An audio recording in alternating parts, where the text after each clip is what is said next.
downstairs, an alpha waiting at the altar, and a treaty that collapses if we don't give him a bride. I don't remind her that I am not the bride. I'm merely the body they found to put inside Celeste's dress until she recovers from the strange illness that struck her this morning.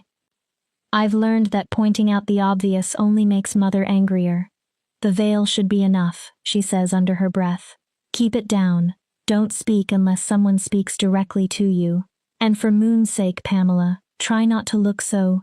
She gestures helplessly at my face. So what? Her mouth tightens. Plain. Plain. I almost laugh. It may be the kindest description she's ever given me. Celeste is sunlight made human.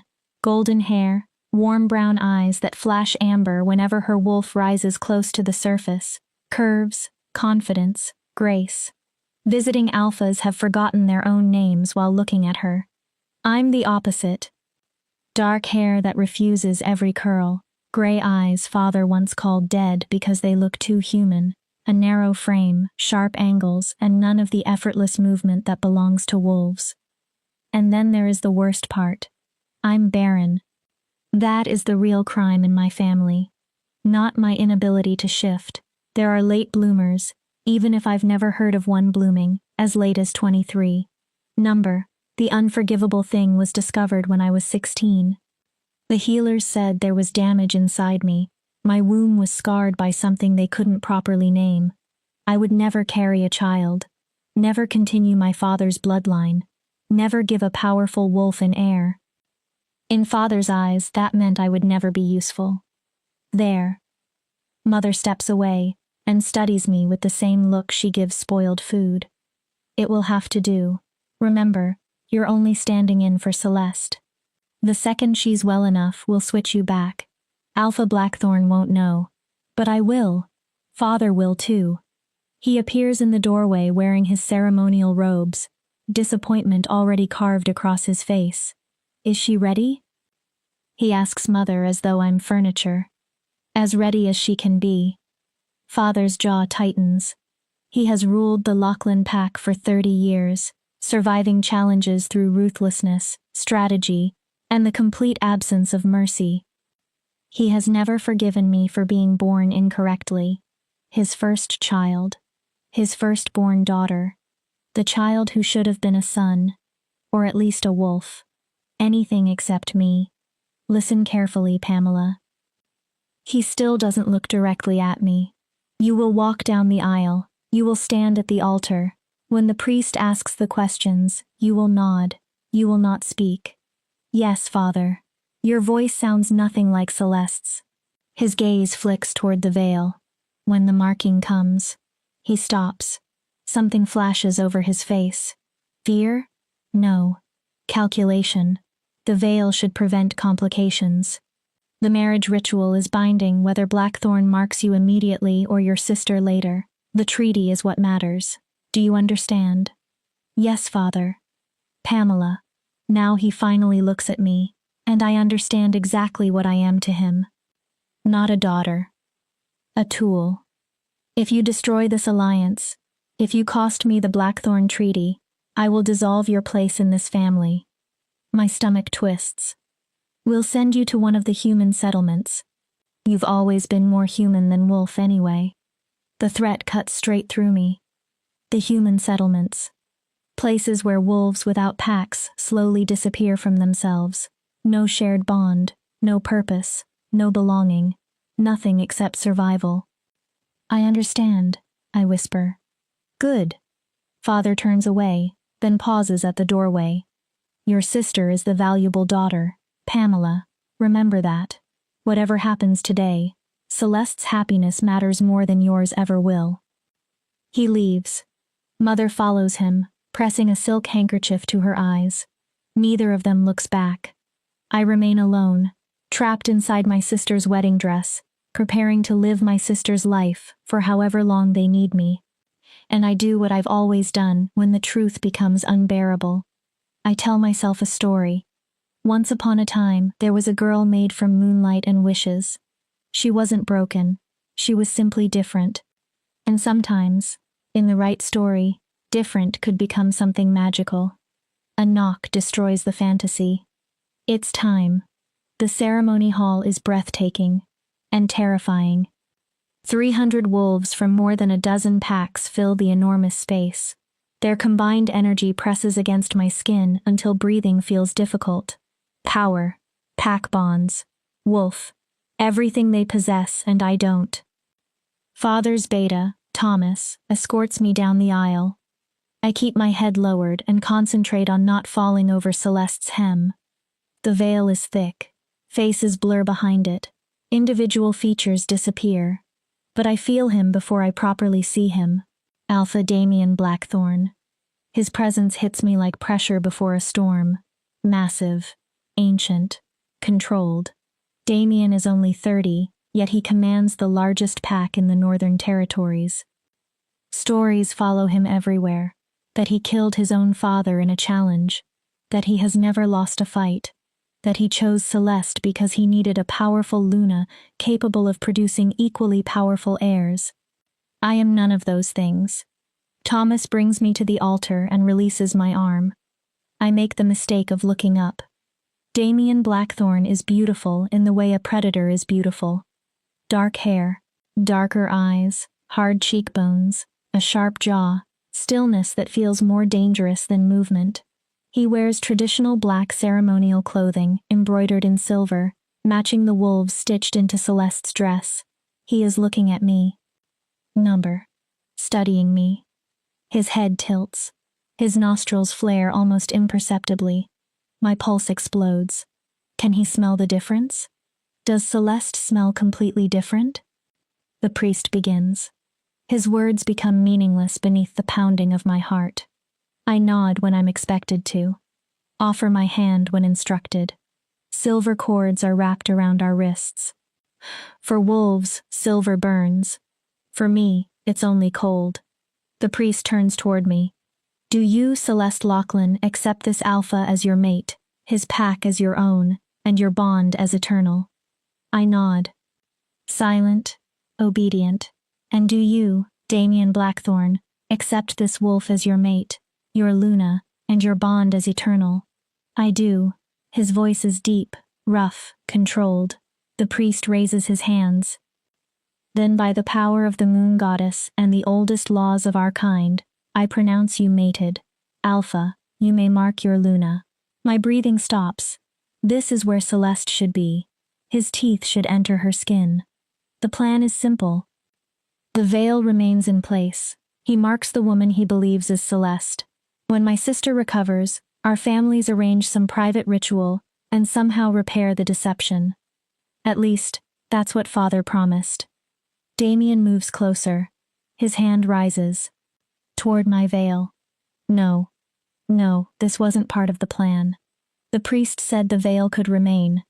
But Damien's fingers are already beneath its edge. Slowly, he lifts it. The fabric slides upward. My face is revealed. Our eyes meet. His widen. And something impossible happens. A collective gasp races through the hall. Damien's eyes turn gold. Not ordinary wolf amber. Pure gold. Ancient. Primal. Terrifying. You. The word leaves him like recognition instead of a question. I'm sorry. I break Father's command immediately. Panic crushes my throat. Celeste is sick. I never finish. Damien grabs my face with both hands and kisses me, as though he's drowning and I've become the first breath of air he's found. Shock freezes me. Then his canines descend. He bites. Pain explodes through my neck. The mark burns like lightning driven directly into my body. Every nerve catches fire. Someone screams. Maybe me. Maybe the crowd. The silver binding our wrists glows white. Then it shatters. All around us, 300 wolves drop to their knees. Every single one. Except me. Because Alpha Damien Blackthorn has just marked the wrong bride, and the woman standing beside him can't even shift. Chapter 2. The Beast's Bargain. Chaos erupts immediately. Father charges toward us. What have you done? He's shouting at Damien. But he's looking at me. The hatred in his eyes is so pure that for one terrible second, I forget how to breathe. You were supposed to. Silence. Damien doesn't shout. He doesn't need to. One word is enough. Father's mouth snaps closed. Power pours from Damien now, no longer hidden behind ceremonial control. It fills the hall until the air becomes heavy. This is what an alpha truly is. And Damien's hand remains against my neck, covering the mark that still burns beneath his palm. The ceremony is complete, the priest stammers. His face has gone white. The bond is sealed. I've never seen eyes turn gold like that. That only happens with true. I'm aware. Damien's voice is ice. His thumb moves over the mark. Fire races down my spine, and I barely stop myself from making a sound. My Luna needs rest. We are retiring. She's not your Luna. Mother's voice cuts through the silence. She's defective. She can't shift. She can't bear children. Damien turns. She's mine. The growl beneath that single word shakes the windows. Anyone who speaks against my mate answers to me. Is that understood? No one responds. 300 wolves barely breathe. Damien scans the room. When I look at his face, cold crawls through my blood. He doesn't look joyful. He doesn't look like a man who has discovered something miraculous. He looks furious, like a trap has closed around him. Like a plan has been destroyed. Like he understands that whatever happened between us has become a catastrophic mistake.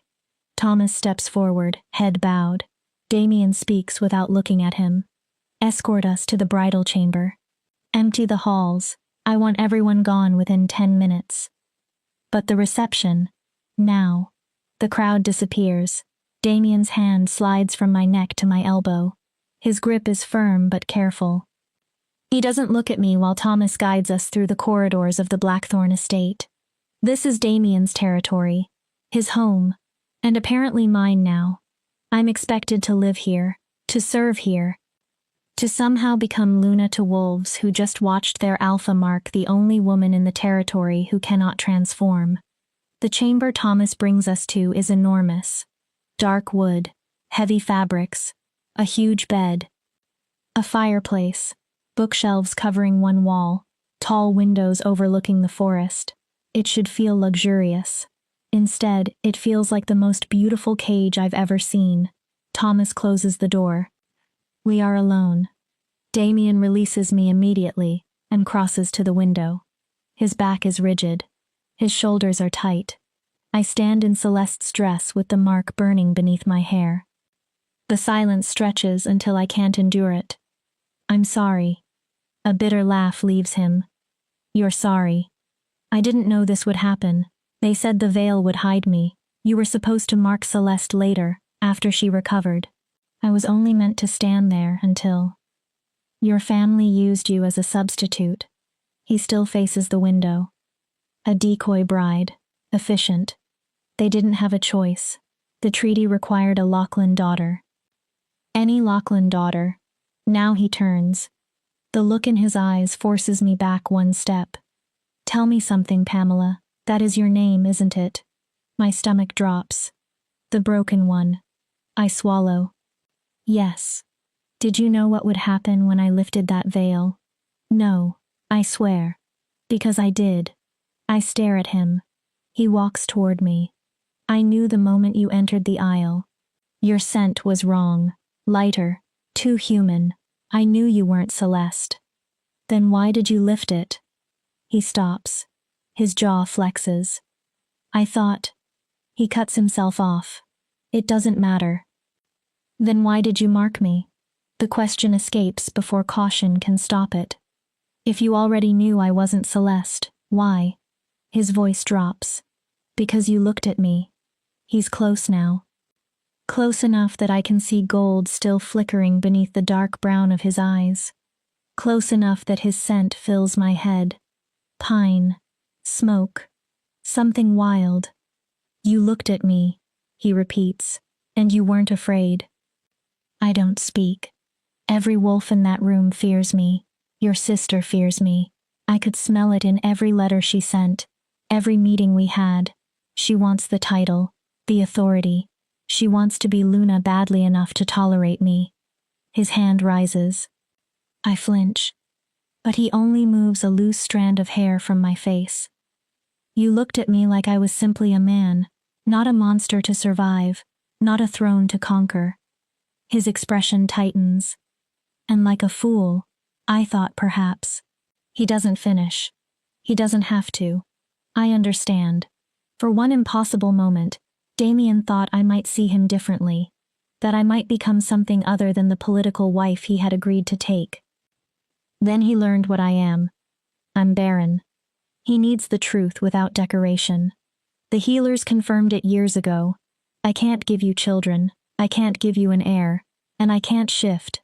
I've never shifted once. I don't even know whether there's a wolf inside me. I'm broken. He finishes the sentence for me. Yes. I look down. I heard your mother. Everyone did. His hand falls away. And now we're trapped. The mark? Permanent. His expression is unreadable. The bond is sealed. Undoing it would kill one of us. The words hit harder than the bite. Then you'll have to kill. You? His laugh is sharp.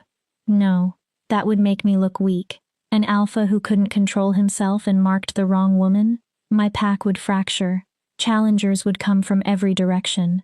Then what? My voice breaks. What are we supposed to do? For several seconds, he only watches me. Then he says something completely unexpected. Tell me a story. I blink. What? You heard me. He walks to the chair beside the fireplace and sits. I watched you before the ceremony. Your lips were moving. You were telling yourself something. He gestures toward the chair opposite him. What story? It feels like a test. Like some invisible blade hangs above me, and the wrong answer will bring it down. But lying has never been one of my talents.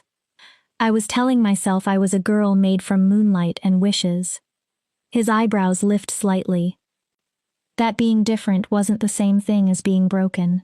That, in the right story, different could be magical. And do you believe it? No. The answer hurts. No. I think different usually means broken with a prettier name. Something changes in his expression. Not kindness, but something less hard. At least you're honest. He settles deeper into the chair. That's rare. Here's our situation, Pamela. We're publicly mated. The bond is genuine and permanent. Rejecting you would damage my authority. Keeping you destroys the future of my bloodline. My fingers curl into the skirt. I need heirs. Strong wolf heirs. You cannot provide them. I know. I've always known. That's why father could threaten me with exile so easily. That's why no wolf ever wanted me. Damien continues. There may be another solution. Hope rises before I can stop it. What solution? An heir is not legally required to come from my mate. Northern law says an alpha must produce an heir. It doesn't specify that his Luna must bear the child. My hope turns cold. You want another woman. A breeding partner. His tone is almost clinical. Temporary, discreet. She bears the child. You acknowledge that child is ours. The pack accepts the heir. A mistress. If you insist on calling it that. And what would I be? Safe. The word lands differently from everything else. You would have rank, protection, a home. No one could send you to a human settlement. You would have freedom, within reason. His eyes flick toward the shelves. And access to the library. I noticed you looking at it. I own more than 10,000 books. Books. Safety. A home. A place in the world. It is more than anyone has ever offered me. All I would need to do is smile beside him, while another woman gives him everything I never can. And if I refuse? His expression hardens. Then, ancient mating law gives me rights over you that override ordinary pack law. Cold moves through me. I could lock you in this room. I could make your life unbearable until you agreed. He pauses. I won't.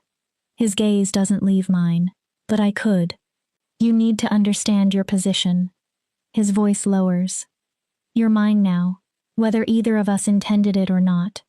There it is. The monster everyone whispers about. Controlled. Civilized. Dangerous anyway. I should be terrified into obedience. Instead, I hear myself say, what if I gave you something else? One eyebrow rises. What could you possibly have that I want? A riddle. Silence. He stares at me. A riddle. Yes. He says it as though testing whether the word itself is absurd. You answer correctly, and I accept your arrangement. The other woman. The heir. Playing Luna. Everything. Interest enters his face. And if I answer incorrectly? Then you give me 1 month. His eyes sharpen. 1 month where you actually try. No mistress, no arrangements, just us. You try to see whether this bond could become something real. I've lost my mind. There is no other explanation. I'm gambling my future on a riddle, because some foolish part of me refuses to accept that the man who marked me because I looked at him without fear wants nothing more. You're serious. He leans forward. You want to gamble your entire future on a riddle? I want to be more than decoration. My voice steadies. More than the broken wolf pretending to be Luna. If I'm trapped in this bond, I want to be trapped with someone who at least tried to see me as a real person. The fire crackles between us. Finally, Damien rises. He crosses the room. This time, when he reaches out and lifts my chin, I don't flinch. One riddle. His eyes hold mine. One chance. If I solve it, you become my obedient Luna, and I handle the heir problem my way. Yes. If I fail, I give you a month of genuine effort. Yes. Even if that month changes nothing? I understand. Even if you still end up alone in a beautiful cage while I do whatever the pack requires? I understand. A faint, dangerous amusement touches his mouth. Then ask your riddle, little mate. I draw a breath. I'm already marked. Already trapped. Already ruined by everyone else's standards. What is one more risk? What is the thing that breaks when you name it, but becomes stronger when you keep it? It cannot be bought, stolen, or forced. It weighs nothing, yet it can carry the world. It is fragile, yet unbreakable. Damien's eyes narrow. He thinks. Really thinks. Silence, he says eventually. That's the obvious answer. Silence breaks when spoken and grows through keeping. Is that your answer? No. He rises and begins pacing. Too simple. Then he stops. Trust. My heart jumps. Trust can be destroyed the moment you demand it outright. It grows through what people quietly do over time. It can't be bought or forced. He's close. Very close. Once genuinely given, it can become almost impossible to break. Is that your answer? Again, he pauses, then turns fully toward me. Love. His voice is quiet. The answer is love. My pulse stops. Love breaks when it becomes an obligation, when someone demands it. But real love becomes stronger through keeping it, choosing it again and again. He steps closer. It can't be purchased. It can't be stolen. It can't be forced. His gaze pins me. It weighs nothing and still carries impossible burdens. It's fragile enough to destroy a person and strong enough to survive almost anything. I can't move. He's right. Completely right. The feared monster of the Northern Territories. The ruthless alpha who proposed using another woman to produce his child. He understood what I was truly asking. Could love exist inside something this damaged? You're right, I whisper. Something passes across his face. Not victory exactly. Something far more complicated. But the result is the same. He won, which means I lost. Then it's settled. His voice becomes businesslike again. You'll act as Luna. I'll keep the breeding partner discreet. The pack will see a united pair. You'll have your books and freedom. I'll have an heir. He walks toward the door. Everyone gets what they need. Everyone, I repeat. This is our wedding night. But we're not married in any meaningful sense. Damien. His hand stops on the door. It feels strange to use his name. Why did you answer? He doesn't turn. You could have forced me to accept your plan. You already said you had the right. For several seconds, he says nothing. Then, because you asked me to see you as real, Pamela. His voice is low. And real things deserve choices. The door opens. Even when the choices are rigged. Then he's gone. I'm alone in my sister's wedding dress, marked by a man who saw just enough of me to decide I wasn't worth choosing. I sit on the bed. And finally, I cry. The mark still burns. My chest hurts worse. I've gambled everything and lost. But beneath the grief, one stubborn thought refuses to disappear. He understood the riddle. He understood what I was truly asking. That has to mean something, doesn't it? I pull my arms around myself. 1 month. I give myself 1 month. 1 month to prove I'm more than barren, more than broken, more than the mistake everyone believes me to be. 1 month to make Damien forget about mistresses and clinical arrangements. 1 month to show him that this impossible bond might become the one thing neither of us knew we needed. The fire dies slowly. The mark throbs. And I begin planning. Because I've learned something from a lifetime of being unwanted. Broken things always have to fight harder to be kept. Chapter 3. The Nightly Ritual. I don't see Damien for 3 days. Servants deliver elaborate meals I barely touch. They prepare baths where I sit until the water turns cold. They bring clothes designed for a Luna. Silks, soft wool, rich colors. Everything is beautiful. Everything suffocates me. On the 4th morning, an older woman walks into the room. She looks around 50. Silver threads her dark hair. Her eyes carry the weight of someone who has survived too much to bother pretending deference. She doesn't bow. Doesn't lower her gaze. I'm Margaret. She puts a tray on the table. Bread. Cheese. Fruit. Actual food instead of ceremonial meals. I was Luna before Damien's mother. I stare at her. What? Before she died giving birth to Damien. Before his father lost himself to grief. Why are you telling me this? Because you need to understand the family you've just entered. Margaret settles into Damien's chair beside the fire. Blackthorn Pack has effectively been without a proper Luna for 30 years. After his mate died, Damien's father rejected everything the bond had meant. He ruled alone. Her mouth hardens. And cruelly. Damien killed him. Yes. Margaret meets my eyes. But not for power. He killed him as an act of mercy. His father was tearing the pack apart.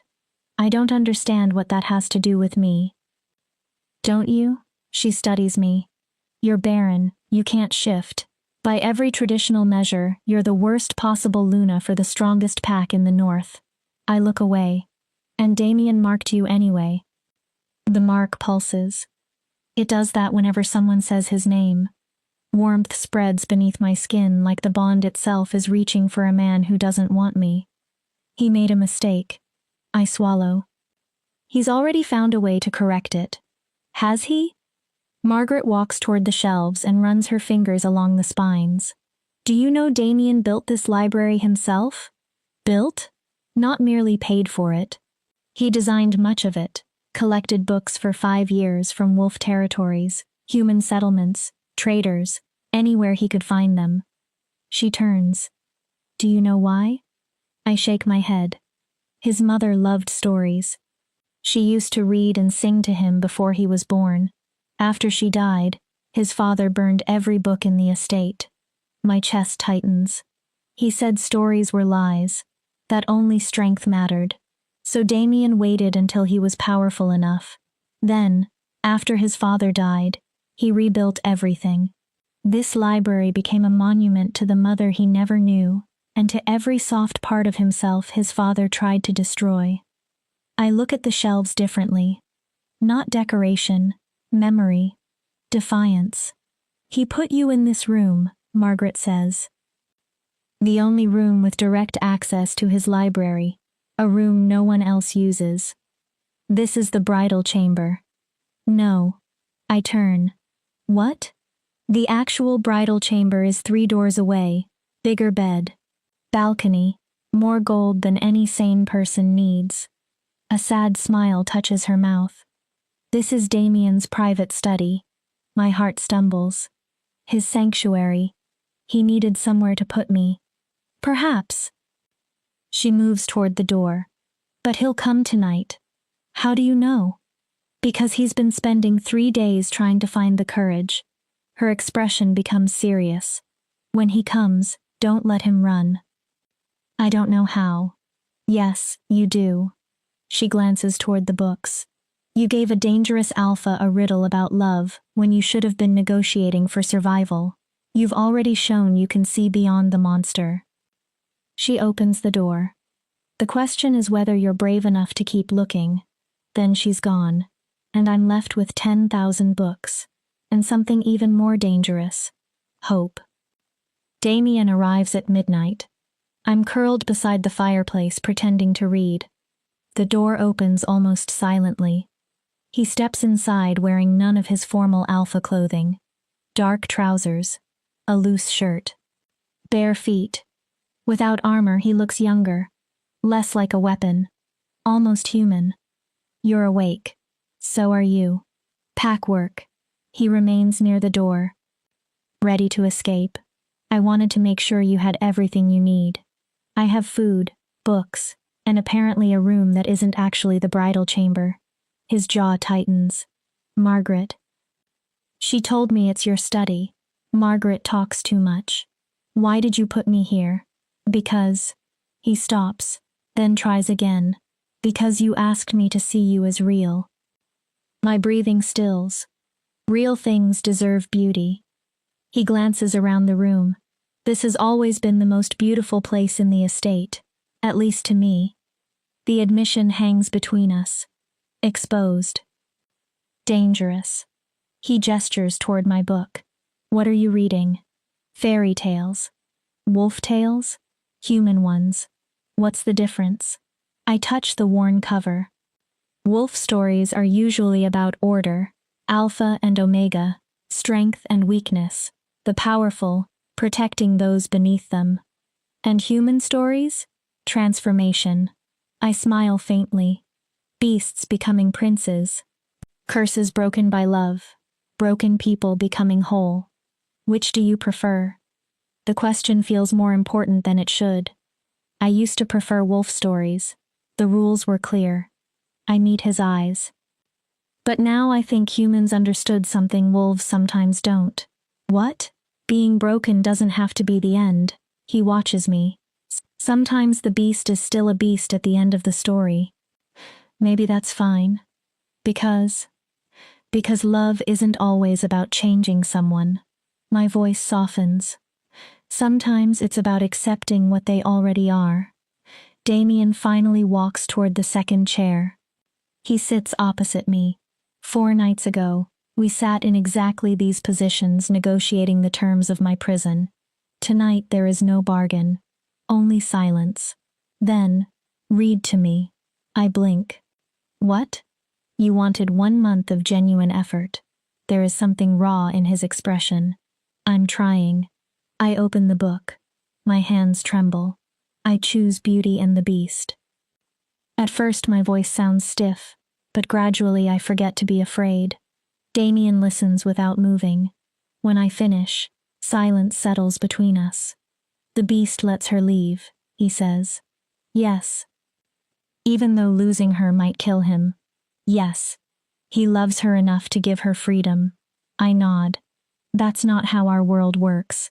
His eyes darken. Bonded wolves don't simply release each other. Separation can drive mates insane. It's only a story. Is it? He leans forward. Or is it a map? A way to imagine what love might become if we weren't all terrified of losing control. I have no answer. But something changes. Not the bond. The bond is always there, pulling beneath my ribs. This is quieter. Something chosen. At the door, Damien pauses. Tomorrow. Same time. You want another story? I want. He looks away. I want to understand why a woman who has never been properly loved would gamble everything on a riddle about love. He opens the door. Maybe your stories can explain it. Then he leaves. I sit there staring at the book. He's coming back. He wants to understand me. It isn't love. Not yet. Maybe never. But it is a beginning. And for someone who has spent her whole life being treated like nothing, a beginning feels almost like everything. It becomes our ritual. Every night at midnight, Damien comes. Every night, I read. Fairy tales. Myths. Poetry that makes his face do strange, complicated things. He never stays longer than an hour. He never touches me. He never mentions the breeding partner. We simply sit together. And slowly, so slowly I almost miss it, something grows. On the 7th night, he carries a book. Read this. The volume is small. It's leather soft from age. It belonged to my mother. I take it carefully. The story is about a wolf who falls in love with the moon. Every night he howls for her. He knows she will never descend to him. He knows he can never climb high enough to reach her. But he howls anyway.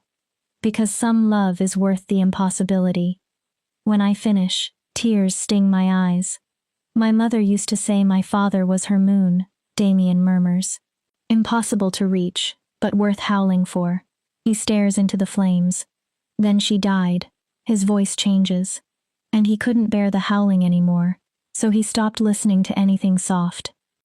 Is that why you created the library? Partly. He rests his forearms on his knees. The world kept trying to turn me into him, hard, closed, convinced that tenderness was weakness. He looks at me. But you walked toward me in a dress that didn't fit, prepared to marry a monster, and you were telling yourself some ridiculous story about moonlight. I almost smile. It was ridiculous. It was soft. His voice becomes quieter. Beautiful. He takes a breath. I thought that if someone who had been broken as many times as you could still choose something soft, maybe I could choose it too. I don't know what to say to that. So I do what I always do. I tell him a story. Once upon a time, there was a beast who lived in a castle filled with books. Damien becomes still. He collected stories because he'd forgotten how to tell his own. Then one day, a girl arrived. I looked directly at him. She couldn't shift. She couldn't have children.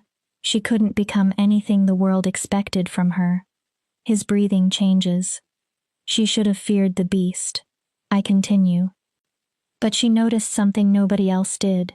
The beast was broken too, trapped too, desperate for someone to see the man beneath the monster. And what happened? His voice is rough. I don't know. You don't? The story isn't finished. Then how does it end? I hold his gaze across the fire. How do you want it to end? Damien stands abruptly. For one terrible second, I think I've destroyed everything. Then he crosses the room. He kneels before my chair until we're eye to eye. His hand cups my face. The gentleness steals my breath. I want. His thumb moves over my cheek. I want to learn how to become the beast who deserves the girl. My chest hurts. But I don't know whether enough softness survived inside me. Then let me help you find it. The words barely make a sound. That's what this month should be for. Not proving I'm enough for you. I cover his hand with mine. Finding out whether we could become enough for each other. Electricity rushes through the bond. You're dangerous, little mate. Why? You make me want impossible things. Like what? A real marriage. His jaw tightens. A partner instead of an alliance. He hesitates. Like? Love? I finish it for him.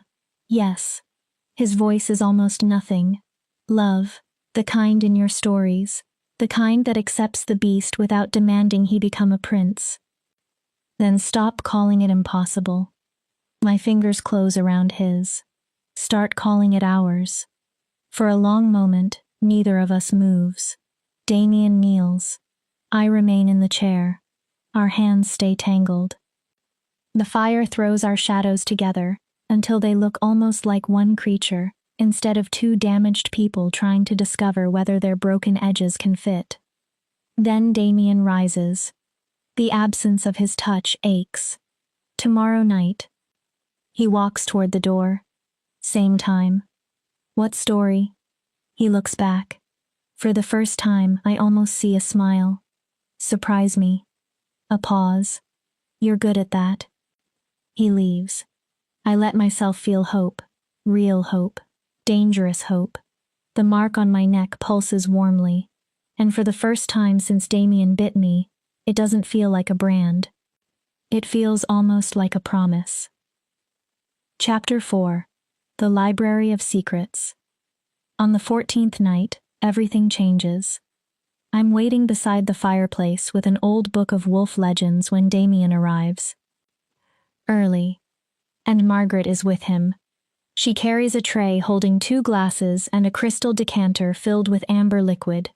She sets it down, gives me a meaningful look, and says nothing except, "Don't waste this." Then she leaves. Damien pours 2 glasses. Whiskey. He offers one to me. My mother's recipe, wildflowers and mountain honey. Our fingers brush as I take it. The bond hums. You've never brought alcohol before. I've never needed courage before. Instead of sitting, Damien goes to the shelves. His fingers move over the books. There's something you need to know. My stomach tightens. Once I show you, I can't take it back. You'll know something no one knows, not even my beta. Why tell me? Because you gave me a riddle about love, and then spent 2 weeks reading fairy tales as though you genuinely believe them. He takes down a large leather book with no title. And because you're either the bravest person I've ever known or the most foolish, I haven't decided which. He sits on the floor, back against his chair. The gesture is so casual that I lower myself beside him. Our shoulders nearly touch. He places the book between us. This is the truth about the curse. The pages are filled with journals. Different handwriting, different generations. What curse? The Blackthorn curse. He looks at me. The reason my father went mad. He turns a page. The reason I never took a mate before you. I catch fragments. 3 forms. Couldn't distinguish reality. Full moon. Madness. I don't understand. Damien drinks deeply. For 6 generations, every Blackthorn alpha has carried the same curse. He sets the glass down. When we find our true mate, not someone chosen for politics, but the person the moon goddess binds to us, we see that mate in 3 different forms. My skin goes cold. 3 versions of the same person. His mouth tightens, and we cannot tell which is real. He tells me about his father. Damien's mother appeared to him in 3 forms. One gentle, one cold and manipulative, one wild and dangerous. All identical in body, completely different in nature. His father spent years trying to identify the true woman beneath them. The obsession poisoned him. When she died, Damien says, some part of him was relieved. My stomach turns, because death reduced her to one version. That's horrible. Yes. He turns another page. A drawing fills it. 3 women. The same face. 3 expressions. This was how he drew her. Again and again. My voice becomes small. Do you see me that way? Damien doesn't answer. He doesn't need to. Tell me. He traces the page with one finger. The first Pamela is exactly what the world says you are. My body stiffens. Broken. Barren. Almost human. Unable to shift. Unable to give me children. Everything my pack should reject in a Luna. Each word cuts. Fragile. Weak. A liability. I force myself not to look away. The second? Cunning. His gaze goes distant. She used the riddle to trap me, uses stories to soften me. She studies every weakness, waiting until she can destroy what I've built. My heart beats harder. A spy, perhaps. Or simply a woman intelligent enough to recognize vulnerability and exploit it. And the third? Damien becomes silent. Please. Finally, his eyes find mine. The third is perfect. I stop breathing. She's brave, honest. She sees life through stories because reality has been cruel to her. His voice drops. Her barrenness isn't a defect, it's freedom. No one can reduce her to political breeding. He looks almost haunted. She doesn't shift because she doesn't need a wolf to be strong. Her strength is quieter. His fingers tighten around the book. Unbreakable. My eyes burn. She's everything I've been howling for without knowing what I wanted. His expression fractures. And she frightens me more than the others. Why? Because if she's real and I drive her away. He swallows. I become my father. Mad. Alone. Destroyed by the loss. Which one do you believe? That's the curse. His voice cracks around my name. I don't know, Pamela. Every time we sit together, he sees all three. When I read to him, he doesn't know whether I love stories or whether I'm deliberately making him vulnerable. When I touch him, he doesn't know whether it's affection or strategy. When I look at him like he's a man instead of a monster, he can't tell whether it's genuine or simply the best lie anyone has ever told him. What are we supposed to do? I don't know. He closes the book. My father decided the dangerous version was real. He became suspicious of everything my mother did. His face goes cold. He treated her with cruelty until he destroyed her. But she died in childbirth. Her body did. His eyes lower. I've read her journals. Her heart died long before Damien Blackthorne was born. Understanding comes slowly. That's why you offered the arrangement. Partly. He looks at me. If I never fully believe any version of you, then no version can destroy me. Distance felt safer. His hand finds mine. But then you asked me for stories. Our fingers intertwine. And sometimes, while you're reading, all three versions overlap. For a second, I think I can see you. What if the curse itself is lying?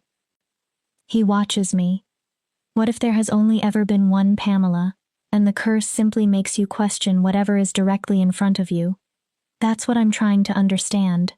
His thumb moves across my palm. That's why I return every night, why I listen, why I'm showing you this. Then ask me. The force in my own voice surprises me. Don't guess. Don't sit alone wondering whether I'm manipulating you. Ask. Would you tell me? Yes. Would you? The question kills my certainty. He explains it himself.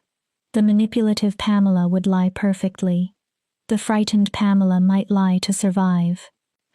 Only the perfect Pamela would always tell the truth. And that is the version he's most afraid to believe. We're trapped. He can't trust what he sees. I can't prove myself.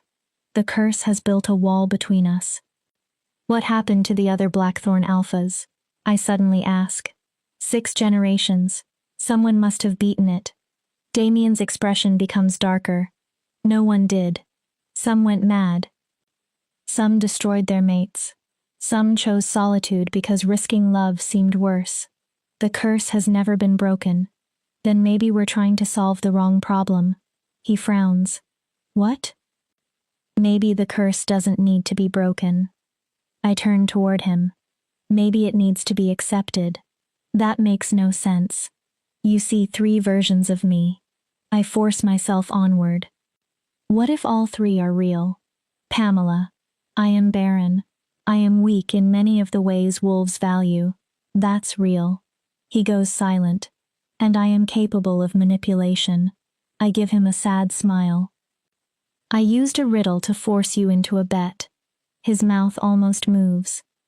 I could be dangerous if I chose to be. I breathe in. But I'm also the woman who still believes in fairy tales. The woman who wants this bond to become real. My voice trembles. The woman falling in love with a beast who brings me his mother's books and drinks her whiskey and shows me the parts of himself he thinks will make me run. Damien stares at me. I continue. What if your father failed because he needed your mother to be only one thing, good or evil, safe or dangerous, loving or manipulative? But people aren't one thing. We contradict ourselves. We can be weak and strong, afraid and brave, kind and dangerous, all at once. So I should accept that you might manipulate me? You should accept that I can. I take his hand. Then choose to trust me anyway. He becomes very still. Not because you know I'll never hurt you, because nobody can know that. The fire cracks. But because living in permanent suspicion is another kind of madness. A clock somewhere in the estate strikes midnight. You're asking me for faith. I'm asking you to do what the beast did. My heart pounds. Love me enough to risk being wrong. His eyes burn gold around the edges. And if you're the dangerous version, if this entire conversation is manipulation, I smile. Then at least you'll be destroyed by someone who loved you enough to make you believe in fairy tales first. For one stunned second, he simply looks at me. Then Damien Blackthorne laughs. Actually laughs. Short. Surprised. Almost painful. You're either the wisest woman I've met or the most dangerous. Maybe both. Maybe. I lean closer. Maybe it doesn't matter, because you're choosing me anyway. Is that confidence? His face comes nearer. Or manipulation. Does it matter? We are close enough that I can see gold moving beneath brown. The curse fighting something else. Hope. Want. The possibility that two broken people might save each other without changing what they are. Read to me. His voice is quiet. No more curses tonight. So I read. The story is about a wolf who loses his voice in battle. He can never howl again. He believes that makes him useless until he meets a deaf wolf who shows him that communication was never only sound. It's presence. Showing up. Staying. When I finish, Damien's head rests against my shoulder. I'm tired. His voice is barely audible. Of seeing three versions? Yes. Of trying to solve everything? Yes. Of being strong every moment of every day. A longer pause. Yes. Then don't be strong here. If I'm weak, I'm vulnerable. Yes. If I'm vulnerable, you can destroy me. Yes. I look down at him. I could. His body goes still. But I won't. Promise. I promise. The word echoes through me. Promise. Suddenly, I understand my own riddle differently. The thing that breaks when named. The thing strengthened through keeping. Not only love. A promise. Choosing someone when certainty is impossible. Trusting while fear still exists. Returning every night even when every instinct says closeness is dangerous. Damien lifts his head. I want to try something. What? It might make the curse worse. That does not sound reassuring. I need to know whether the bond can recognize truth even when my eyes can't. My breath catches. All right. He turns toward me. One hand cups my cheek, then the other. He holds my face as though I'm precious. Tell me something true. About what? You. Not the story you tell yourself. Something you've never admitted to anyone. I close my eyes. I'm glad Celeste got sick. His fingers tighten slightly. I'm glad I was the one who walked down that aisle. The confession hurts. Even knowing everything that happened afterward, I'd rather be trapped here with you than free somewhere without you. My throat closes. And that makes me feel horrible, because Celeste wanted you first. She was supposed to have you. I open my eyes. But I can't make myself wish it had happened differently. My turn. Damien's voice is rough. I knew you weren't Celeste before I lifted your veil. I stare at him. Your scent was wrong. Your heartbeat was different. Everything about you told me another woman was standing there. Then why? Curiosity. He swallows. Recognition. Something inside me recognized something inside you before I understood what it was. His eyes hold mine. I marked you knowing you weren't Celeste. My heart races. Knowing what? Enough. His mouth twists. Knowing about your inability to shift, knowing you were considered barren. He draws closer. And I did it anyway, because you were the only real thing in a room full of performance. His face is inches away. Gold and brown battle inside his eyes. Which version am I now? I whisper. All three. A pause. None. He breathes. I don't think it matters. Then he kisses me. Not like the marking. That had been violence and instinct and possession. This is a question. A hand reaching into darkness and hoping another hand will answer. His lips move gently over mine. The bond explodes. Warmth rushes through every bone in my body. When we separate, both of us are trembling. That felt real. It was. All three versions were there. Then maybe we're all real. He rests his forehead against mine. I'm still afraid. So am I. That I'm choosing wrong. Then be afraid with me. I touch his face. Don't run yet. He closes his eyes. How many days remain in your month? 14. Not enough. No. Not enough time to unlearn an entire lifetime. Then we take longer. I almost laugh. A year. 10 years. Whatever we need. And the pack? The pack needs a Luna who exists. Not decoration hidden inside a beautiful room. I hold his gaze. And they need an alpha who isn't afraid of every soft part of himself. Bloodlines matter. So do people. I move closer.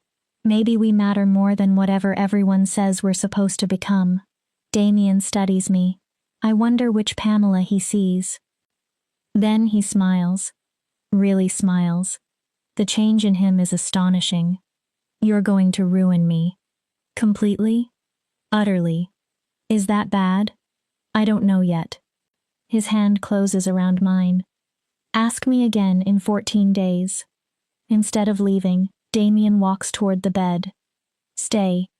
The word escapes me. He turns. I mean, heat rushes into my face.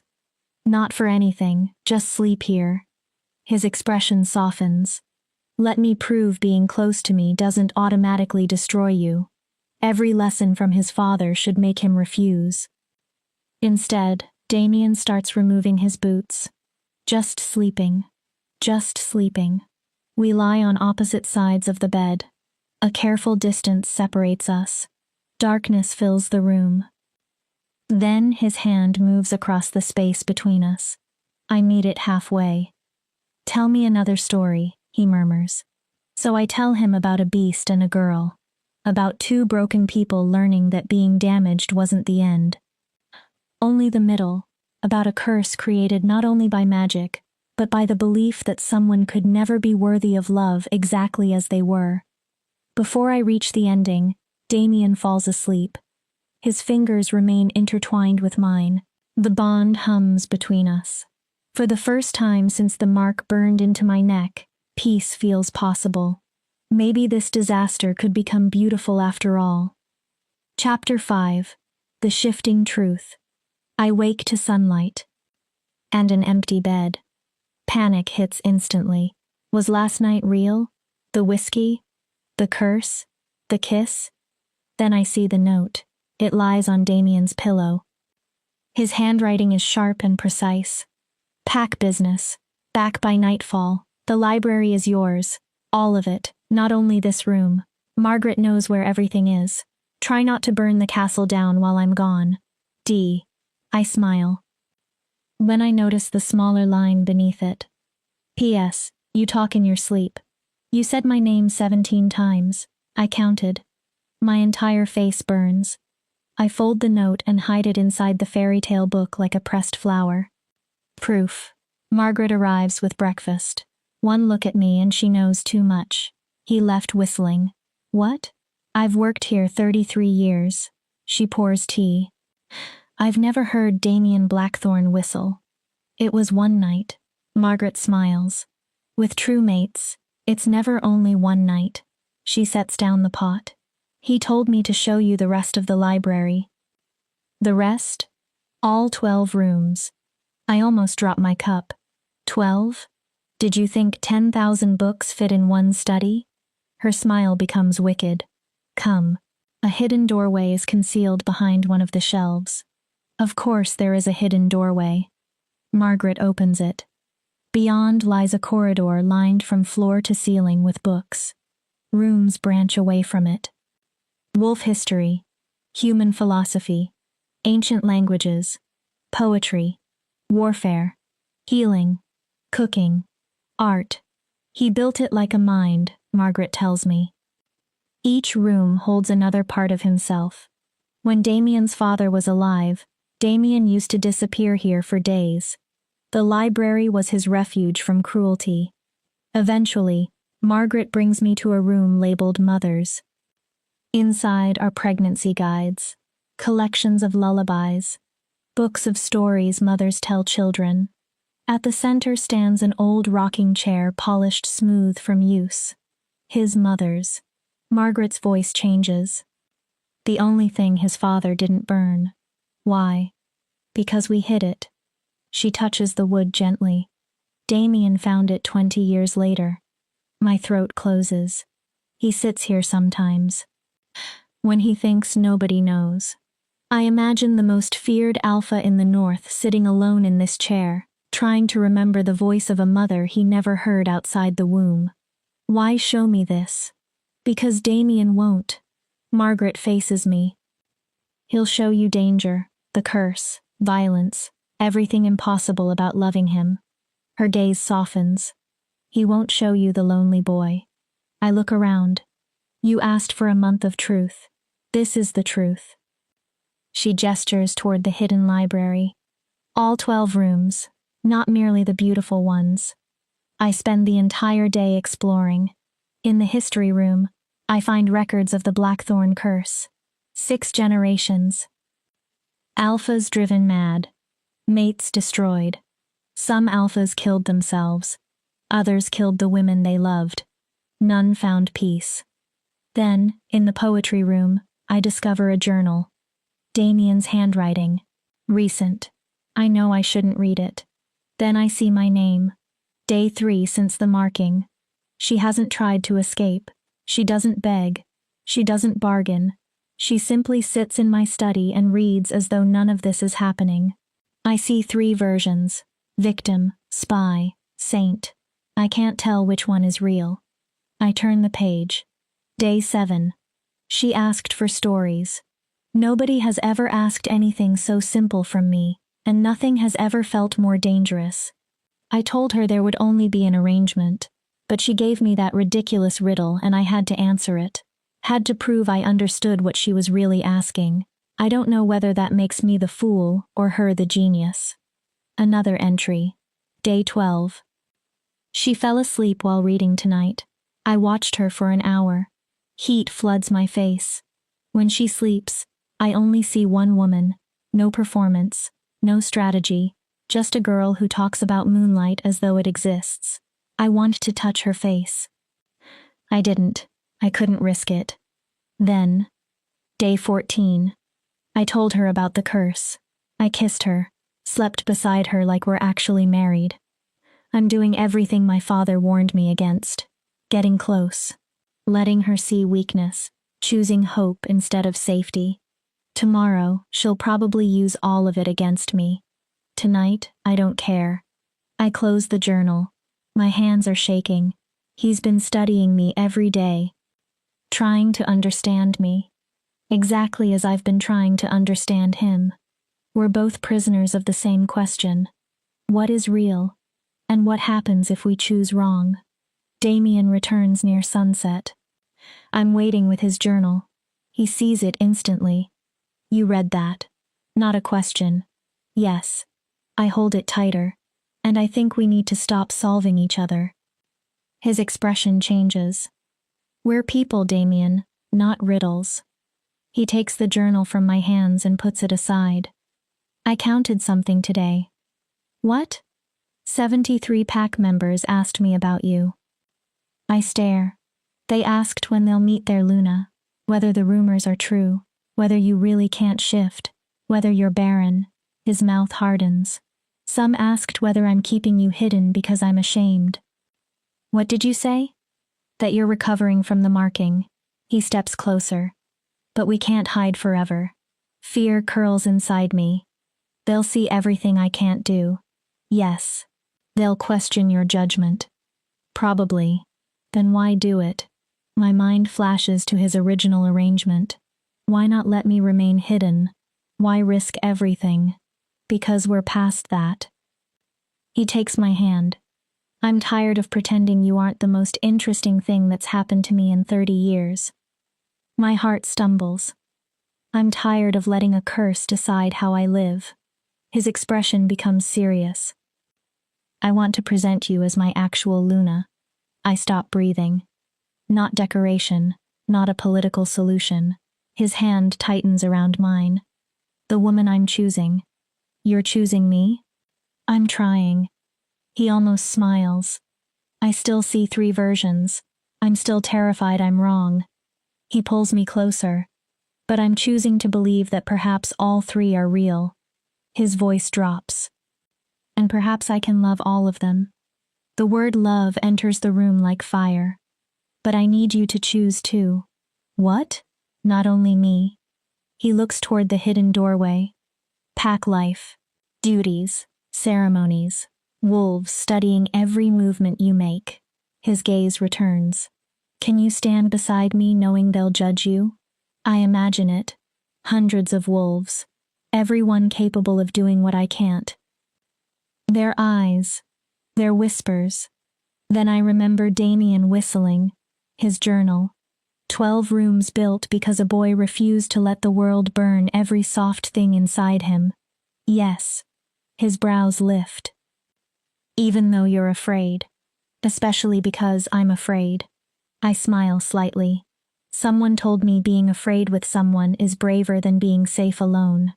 Damien smiles back. Sounds like a very wise person. She's improving. He kisses me. Deeper this time. The bond flares. When we separate, his breathing is uneven. The gathering is in 3 days. Gathering? Full moon. Every blackthorn wolf will attend. His face becomes serious. They'll all shift. My stomach sinks. And I'll be the only human. Yes. They'll think I'm weak. Let them. Something fierce enters his face. You're truly going to stand beside me exactly as you are? No apologies. His gaze sharpens. Is that the brave Pamela or the manipulative one? I don't know anymore. A pause. Maybe it doesn't matter. Maybe not. The next 3 days blur together. Margaret brings a seamstress. This time, the dress is mine. Deep midnight blue. Silver moons instead of wolves. If you can't shift, Margaret tells me, then the moon becomes your symbol. The moon? The thing wolves howl for. She adjusts my collar. The thing they need and can never possess. Damien teaches me protocol. Ranks. Greetings. Commands. How to stand without shrinking when every instinct tells me to disappear. You're Luna, he reminds me. Everyone except me ranks beneath you. That feels absurd. Get used to it. I can't fight them. You don't need claws to have authority. He lifts my chin. Stop apologizing for existing. At night, our ritual continues. Stories. Whiskey. Conversations until sunrise. Damien tells me about challengers he's killed. About leadership. About nights he wanted to abandon everything. I tell him about Celeste's first shift. How I watched my younger sister become a wolf while I remained exactly the same. I tell him about the healer. The barren womb. Father's face closing when he heard. Then I tell Damien about the threat before the wedding. He said he'd exile you? Damien's voice turns dangerous. If I ruined the alliance. I shrug. It wasn't much of a threat, more a fact. I'm not very useful among wolves. You're not leaving. His grip tightens around my hand. You're mine now. I look at him. My mate. My Luna. My responsibility. His eyes flash. Your father has no authority over you anymore. Possessiveness should feel like another cage. Instead, for the first time in my life, it feels like someone standing between me and the people who have always considered me disposable. The night before the gathering, Damien comes at dinner instead of midnight. He's formally dressed. Come with me. He leads me through all 12 library rooms. Beyond them is another door. Silver locks cover it, the kind designed to burn wolves who touch them without permission. This was my father's room. Damien's voice becomes quiet. I have never brought anyone inside. Why now? Because if you're going to become my Luna completely, you need to see everything. He unlocks it. The room beyond is a nightmare. Hundreds, perhaps thousands of drawings cover the walls. The same woman. Damien's mother. 3 versions. Kind, cruel, wild. Again and again, like his father tried to draw his way towards certainty. Then I see the writing. Dark ink scrawled over walls. Accusations. Theories. Paranoid fragments. She's poisoning me. Version 1 makes me weak. Version 2 wants my throne. Version 3 is the goddess testing me. If I choose wrong, everyone dies. The words spiral until they barely resemble language. He lived here during his final year. Damien's voice sounds hollow. He stopped eating, stopped sleeping. I can't look away. He drew her endlessly, trying to solve something that couldn't be solved. His hands clench. When I killed him, there was almost nothing left. Just a ghost haunted by 3 women who were all the same woman. He looks at the walls. This is what scares me. Damien, this is my inheritance, Pamela. He turns toward me. Every night I spend with you.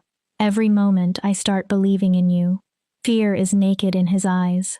I wonder whether I'm walking closer to this room. I take his hand. Then don't walk alone. He stares at me. That's what destroyed him. I step closer. Not only the curse, the isolation. My fingers close around his. He locked himself away because alphas aren't supposed to admit fear. Damien's throat works. But you aren't alone. What if that isn't enough? Then go mad with me holding your hand. A startled sound leaves him. I'm serious. I squeeze his fingers. Go mad with midnight stories. Whiskey. A woman who apparently says your name 17 times while sleeping. His mouth twitches. But don't become him by locking yourself inside a room and believing certainty is possible. I look around. Maybe that's the real curse. What? Believing you have to choose only one version. Damien pulls me into his arms. Hard enough that breathing becomes difficult. You're unlike anyone I've ever met. Is that the flattering version talking? Both. His voice vibrates against my hair. Always both. Surrounded by the evidence of his father's madness, I make him a promise. Tomorrow I'll stand beside you. His arms tighten.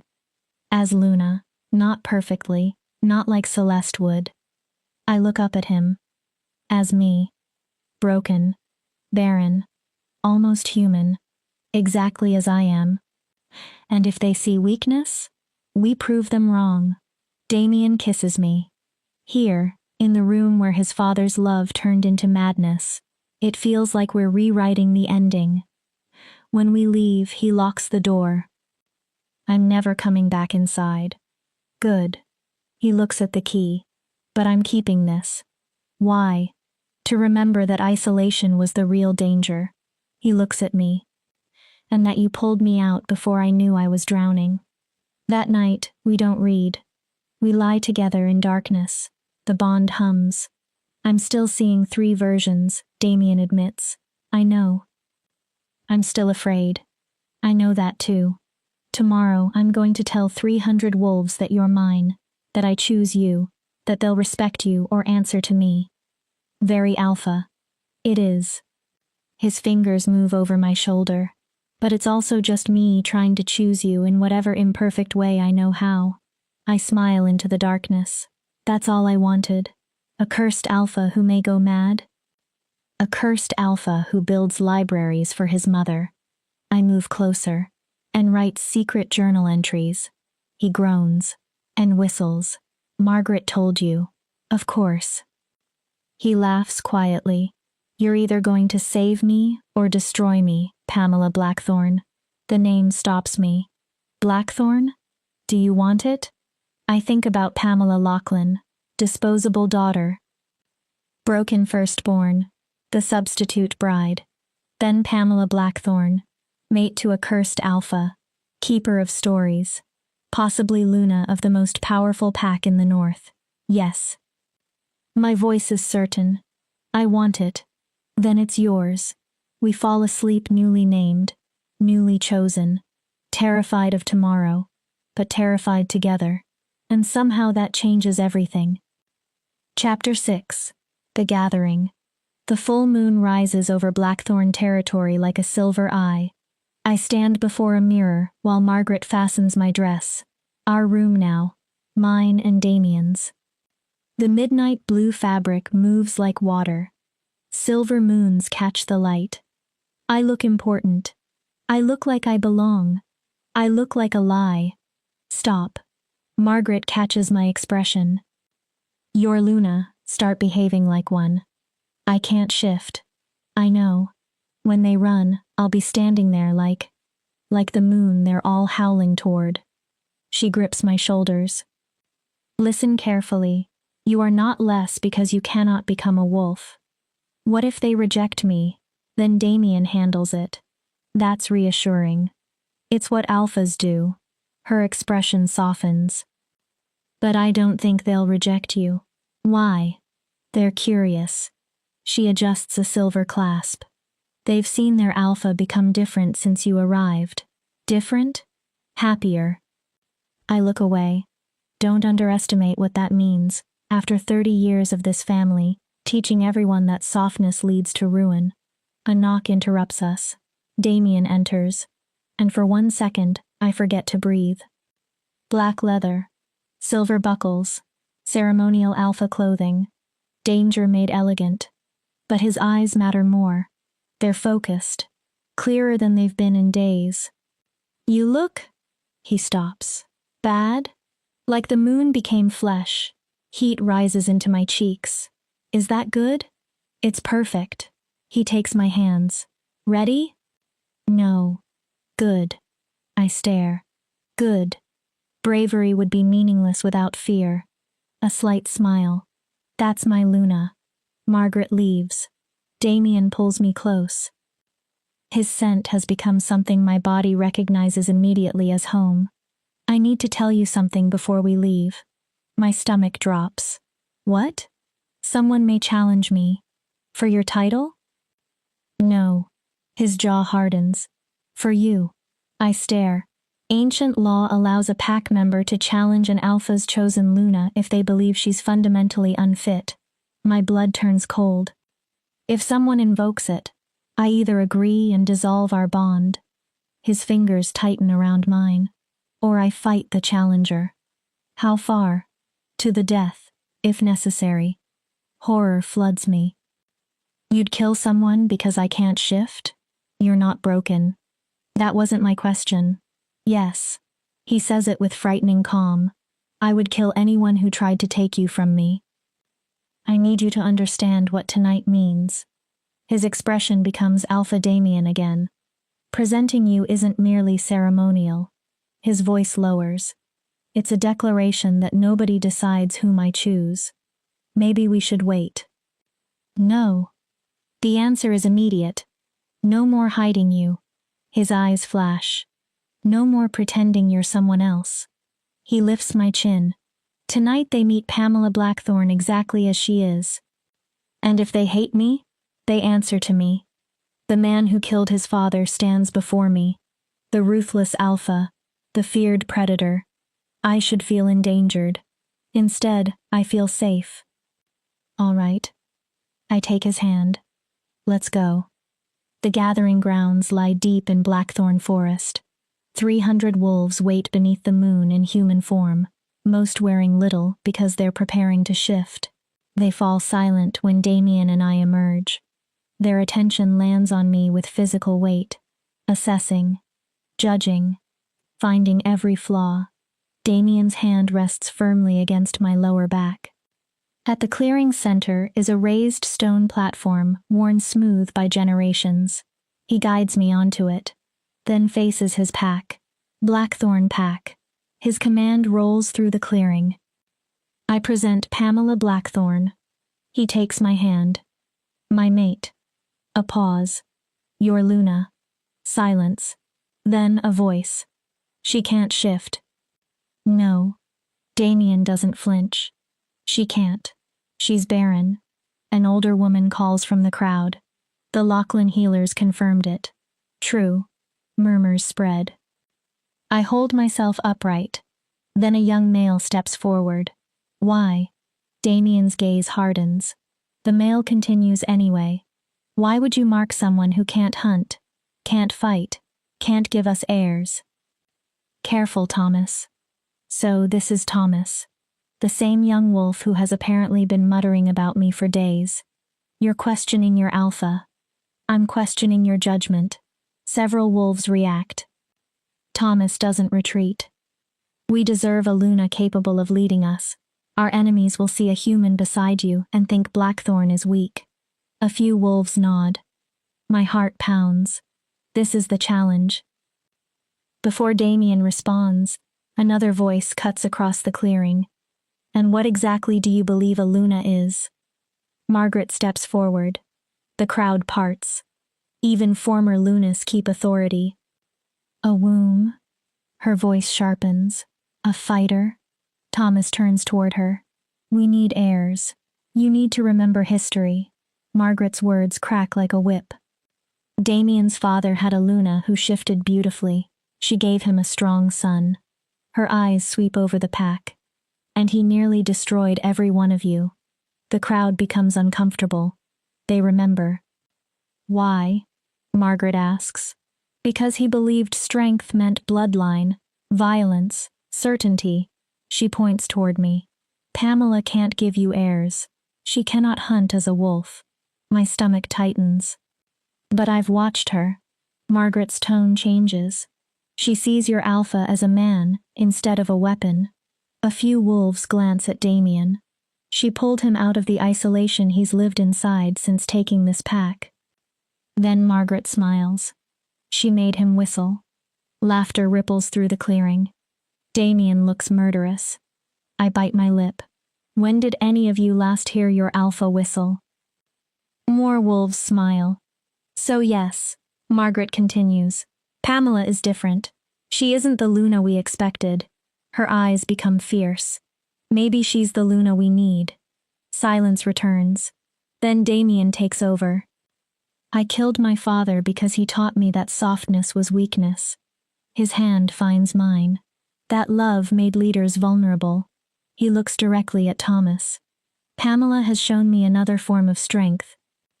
The bond pulses. Choosing what is unexpected. He scans his pack, accepting what is different. His voice becomes quieter, perhaps even loving it. He steps forward. You want to challenge my decision, Thomas. Thomas goes pale. Then challenge it properly. Damien's eyes burn. You and me, shifted combat. The entire clearing stills. To the death. Winner decides whether Pamela stays. Thomas says nothing. He's strong, young, not suicidal. Damien's mouth curls. I thought not. He looks around. Anyone else? No one moves. Then Damien's voice becomes pure command. Kneel. One heartbeat passes. 2. Margaret kneels first. One by one, others follow. Some instantly, others reluctantly. 300 wolves lower themselves beneath the moon, acknowledging me. Almost all. Thomas remains standing. His jaw is locked. Thomas. Damien's voice becomes deadly.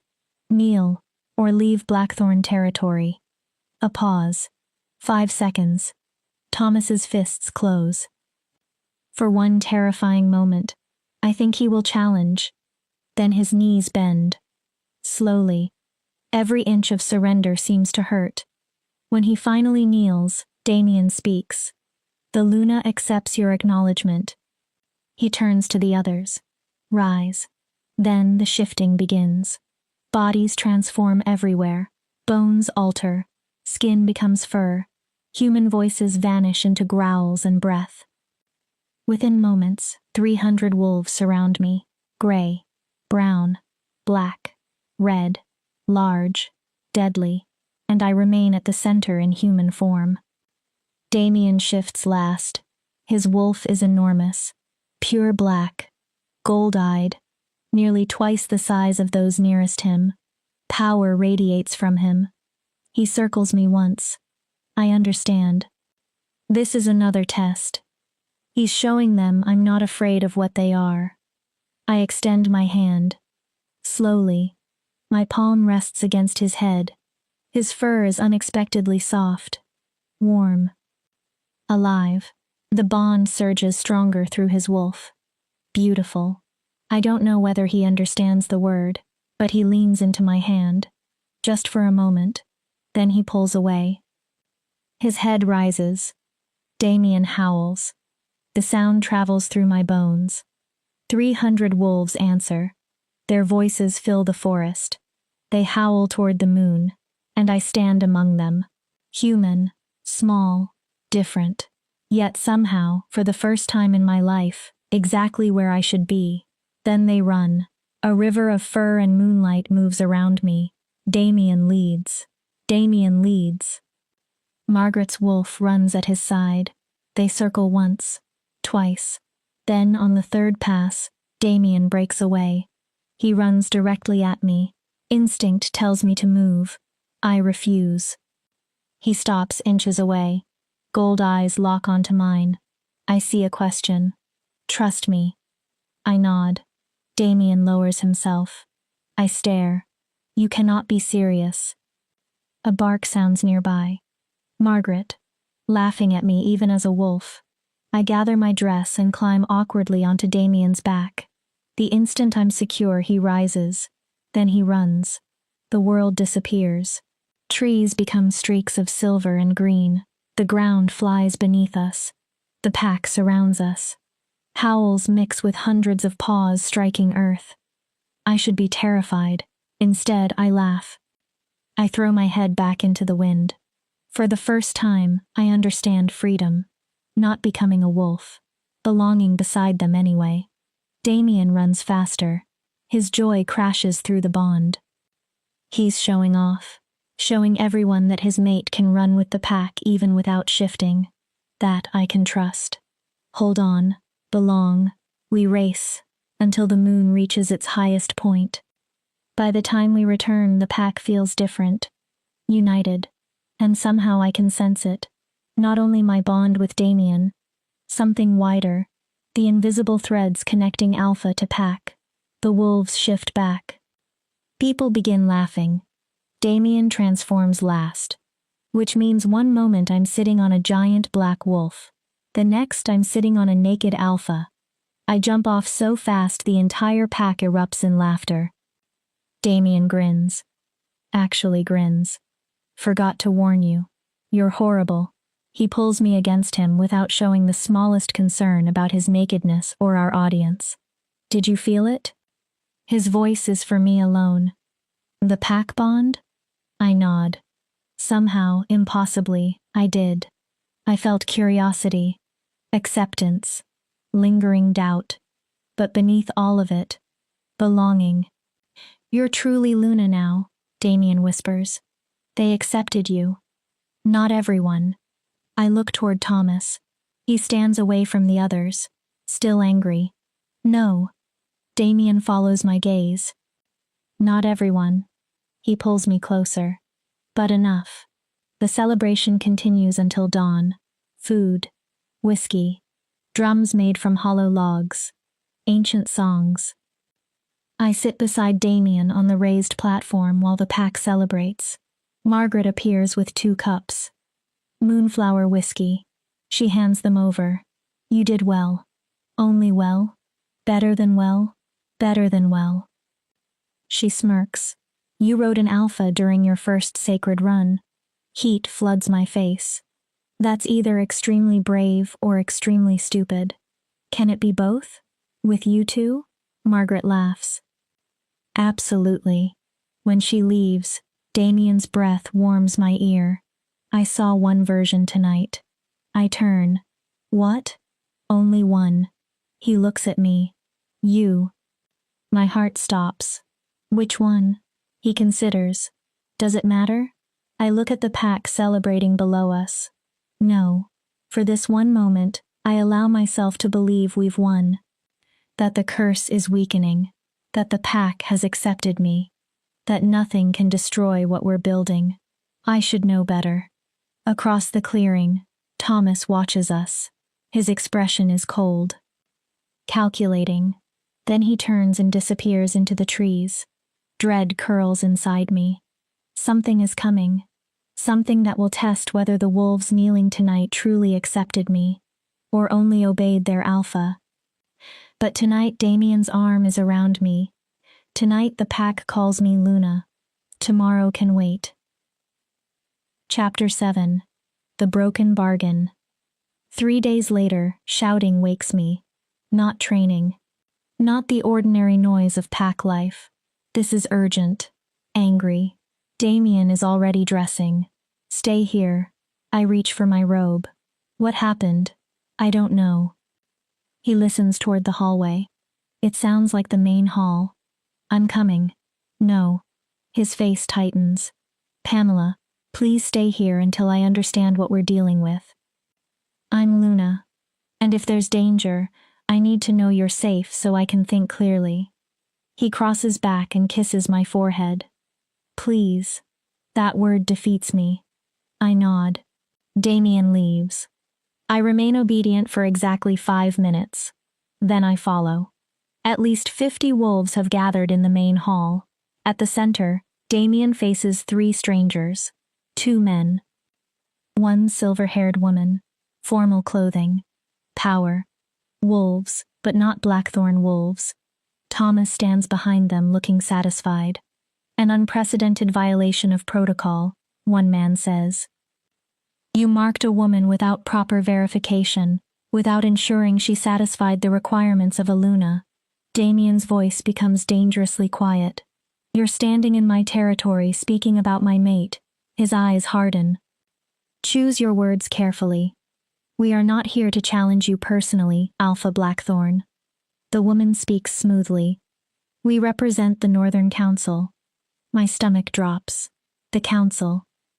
The governing authority that settles disputes between packs and enforces ancient law. Even Alphas answer to it.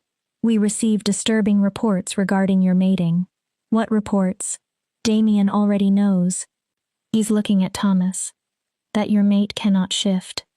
The second man opens a scroll. That she's barren. That she was marked accidentally during a ceremony intended for another woman. He continues. We possess signed testimony from Alpha Lycan. My father. He states Pamela was only standing in for Celeste, and that your marking was an unfortunate mistake. Damien's face becomes stone. The marking was not an accident. The councilwoman raises an eyebrow. I knew who I was marking. Perhaps. She looks toward me. But the law remains. Her tone becomes formal. A Luna must satisfy 3 basic responsibilities. She raises one finger. She must shift and run with her pack. Another. She must bear the Alpha's heirs. A third. And she must defend the pack in war. Her gaze lands on me. Can your mate fulfill any of these? Silence. Damien cannot lie. Everyone knows the answer. I thought not. She rolls the scroll closed. The council has voted. My blood turns cold. Your mating is invalid. Damien's power detonates through the room. Several wolves fall to their knees. You have 1 week, she continues despite the pressure, to dissolve the bond and take an acceptable Luna. Or what? Damien's growl vibrates through the walls. You remove me? We declare Blackthorn Pack in violation of Northern law. One councilman struggles for breath beneath Damien's power. Any pack could then challenge your territory without penalty. I understand. Wars from every border. Blackthorn torn apart defending itself. Not only Damien, Margaret, the young wolves. Everyone, the woman continues. There is another option. I already know. Dissolve your bond with Pamela Blackthorn. Her voice remains calm. Take a qualified mate. Several candidates are available. She pauses, including Celeste Lachlan, whom you originally intended to marry. My chest tightens. Pamela may remain here under your protection as an honored first mate. Everyone preserves dignity. It's Damien's original arrangement. Exactly. Me as decoration. Another woman as Luna. Only now, instead of his proposal, it is law. I watch Damien. I see the calculation. 300 lives. 3 weeks with me. Books. Whiskey. Stories. Love. How much am I worth against an entire pack? How long?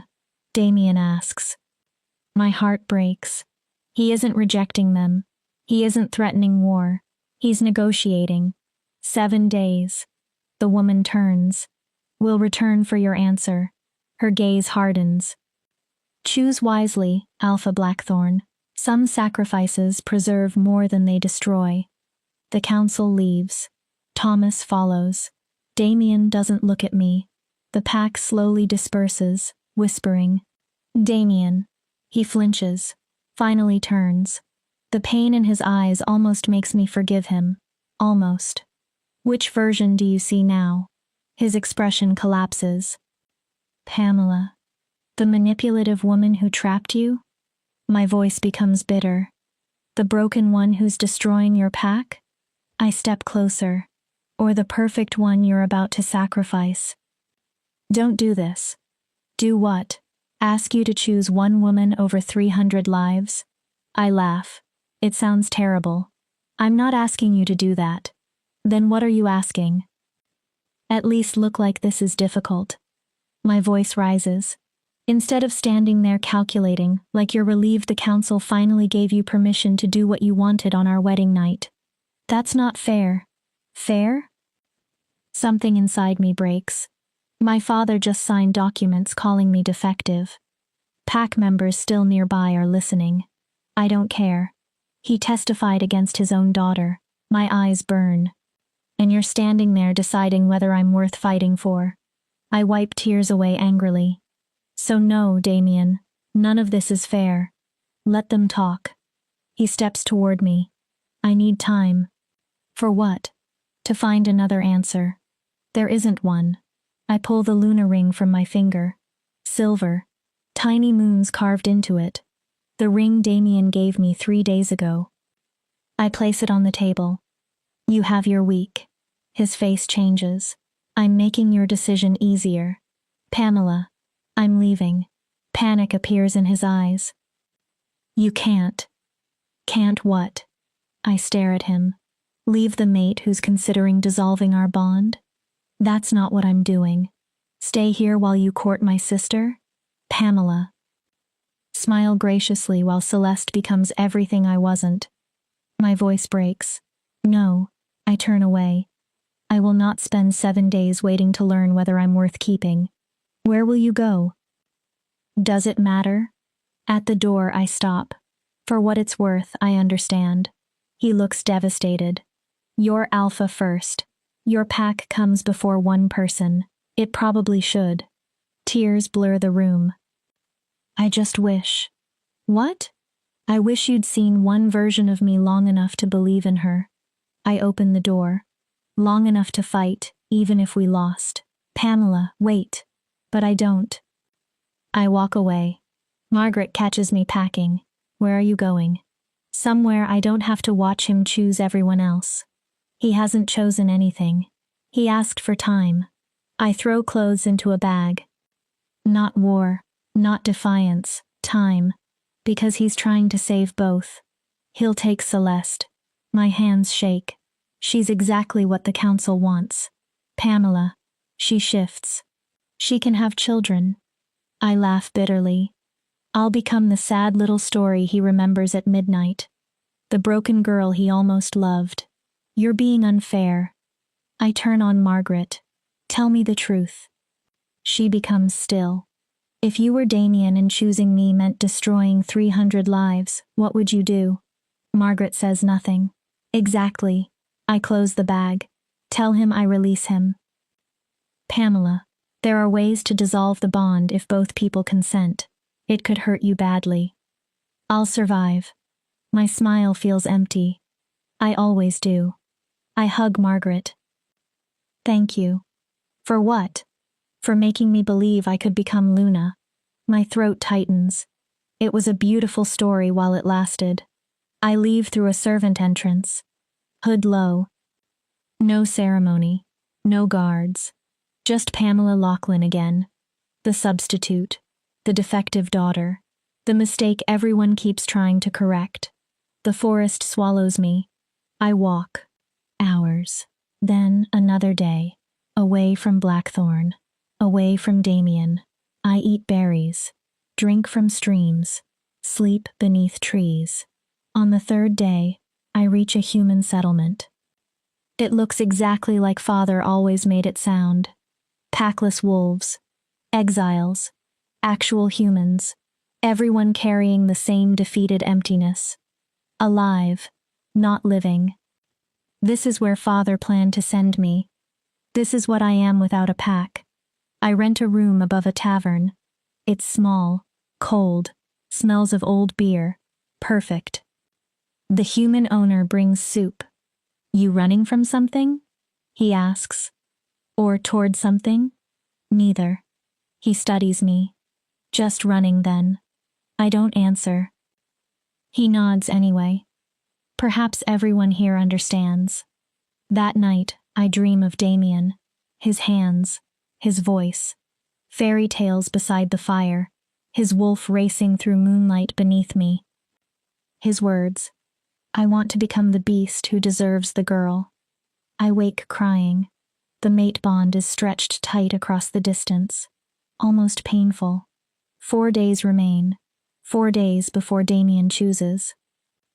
I know what a good alpha will choose. The pack. He should choose the pack. The fact that I want him to choose differently only proves I never understood what being Luna meant. On the 5th day, Margaret finds me. I'm sitting downstairs with watered ale and a book I haven't actually read when she sits opposite me. You're annoyingly difficult to track. I wasn't trying to be found. I know. She studies my face. Damien has been tearing apart the territory searching for you. I force myself not to react. He barely eats, barely sleeps. Her voice softens. He howls at night. He's driving everyone insane. Has he decided? No. Then why are you here? He told the council he's taking the full week. To find a less painful way to reject me? Margaret sighs. You aren't making this easy. Why should I? I put down the book. Nothing else has been.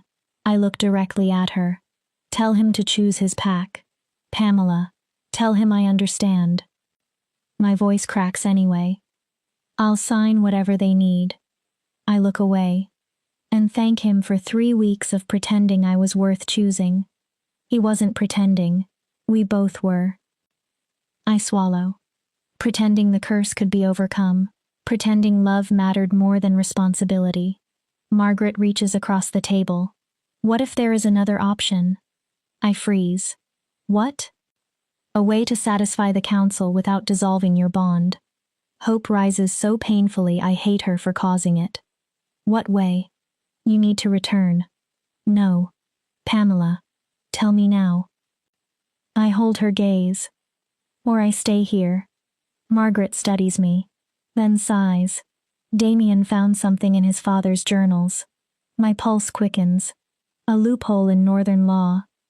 What loophole? He needs you there to invoke it. I don't trust him anymore. Then come back without trust. Her grip tightens around mine.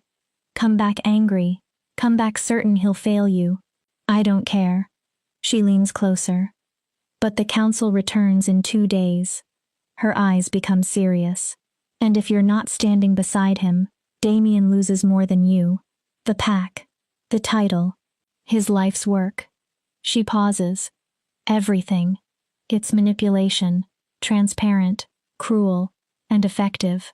Because she knows exactly which part of me cannot walk away when someone needs help. Fine. I pull my hand free. I'll return. Margaret exhales. I'll do whatever he needs for the council. I look away. After that, I'm done. No more stories? No. Fairy tales? No. Impossible things? Especially those. We leave at dawn. With every step toward Blackthorn territory, the bond becomes stronger. Tighter. Pulling. Like it's trying to drag me home. Or like it never accepted that I'd left. Chapter 8. The Promise. The castle is preparing for war when we arrive. Wolves rush across the grounds with weapons. Defenses are being reinforced. The council isn't due until tomorrow. What happened? Margaret stops a young female from the gathering. Lachlan Pack, the girl pants. My stomach drops. Alpha Lachlan arrived with 50 warriors. Why? He's demanding to see Pamela. She looks at me. He says the bond is illegal and he's reclaiming his daughter. Father. Of course. Where's Damien? Courtyard. They've been arguing for 3 hours. The young wolf hesitates. When Alpha Damien couldn't show them where you were. What? Your father accused him of killing you. I stare. He wants to use your death to invoke blood law. Horror settles over me. If the council believes Damien killed or harmed his mate, Alpha Lachlan can legally challenge Blackthorn territory. My disappearance didn't merely hurt Damien. I handed father a weapon. Take me there. The courtyard is a standoff. Damien stands on the castle steps beside his beta and senior wolves. He looks awful. Gaunt. Exhausted. Barely held together. The bond pulses with his pain. For the first time, I understand what this week has done to him. He wasn't calculating calmly. He was drowning. Across the courtyard is father, 50 warriors, the 3 council representatives, and Celeste. She's dressed in formal Luna clothing. Perfect. Beautiful. Everything I am not. Simple proof of life, father is saying. Produce Pamela alive and unharmed. Damien's voice is raw. I told you she left voluntarily. Convenient. She's safe.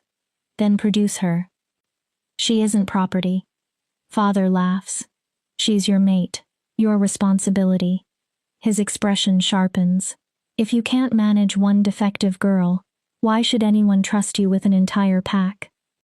That's when I step forward. The crowd parts. Gasps spread. Father goes pale. Good. Let him see. I'm alive. His attempt to turn my disappearance into blood law dies here. But I don't look at him.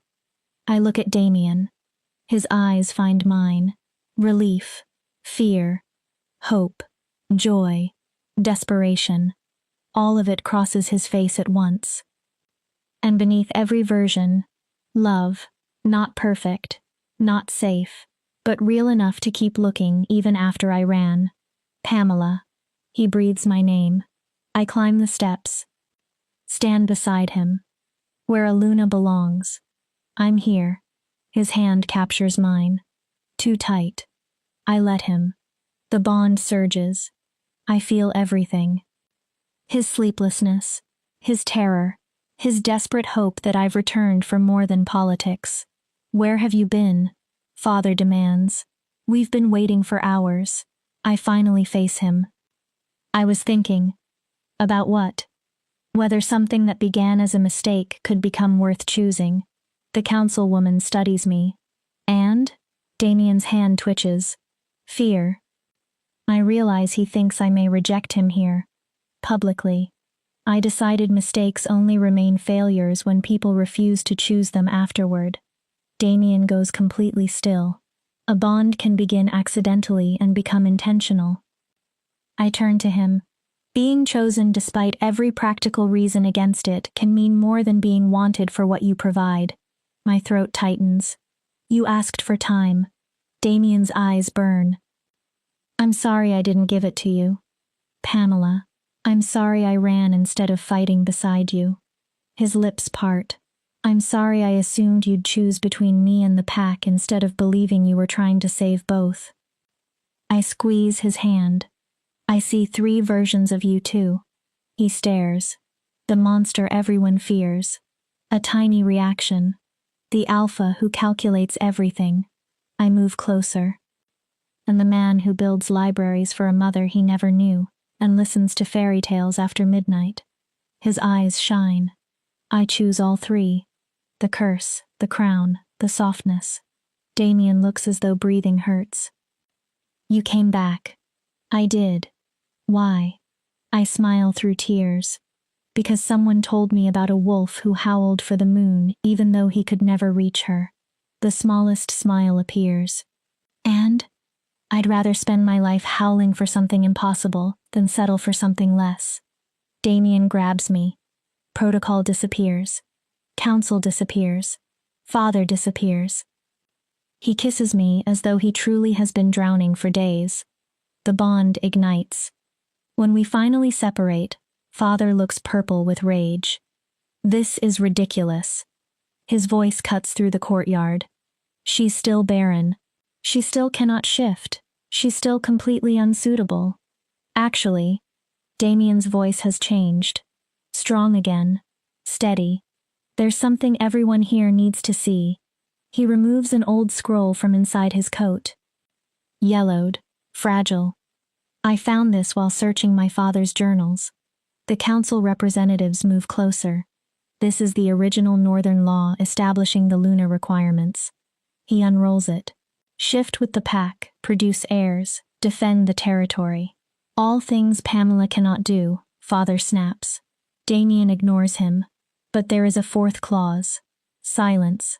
A clause omitted from later copies. The councilwoman narrows her eyes. Damien reads. Should a Luna be unable to satisfy the 3 traditional requirements, she may prove her worth through the trial of the ancestors, a challenge chosen by the pack to test her character, leadership, and ability to serve. The courtyard erupts in whispers. The ancestors' trial? One councilman looks stunned. It hasn't been invoked in more than a century. It's still law. Damien's voice becomes hard.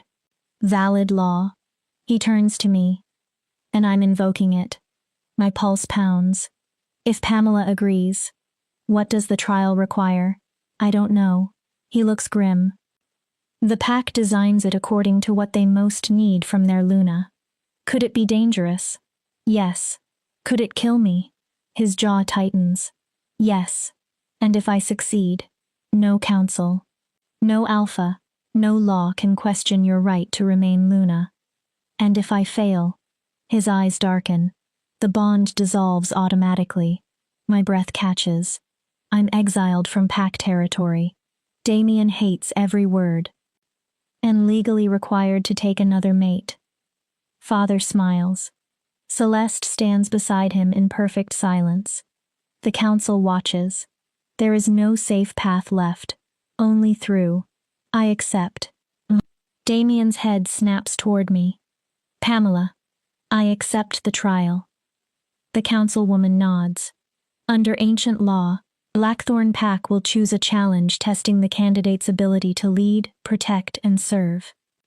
She turns toward the gathered wolves. You have 1 hour. The pack leaves to deliberate. Father remains. His smile is cruel. You're going to fail. Damien growls softly. Careful. Father doesn't stop. Whatever they choose will destroy you. Then Celeste will become Luna, as she should have from the beginning. He steps closer. And you'll finally become what you've always been. I know the word before he says it. Nothing. Damien moves between us. She's still my mate. She's still my daughter. then treat her like one. Father laughs. Respect the broken thing that's cost me months of negotiations? He smells like whiskey. Pamela had one simple purpose. His eyes find mine. Stand in for her sister. Nod. Disappear. His mouth twists. But she couldn't even do that correctly. She had to trap an alpha into marking her by mistake. It wasn't a mistake. Damien's voice becomes deadly. Father turns. I saw her face. Damien steps closer. I knew she wasn't Celeste.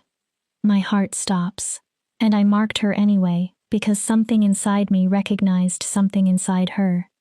He looks at me. That isn't a mistake. Father spits the next word. Fate. Yes.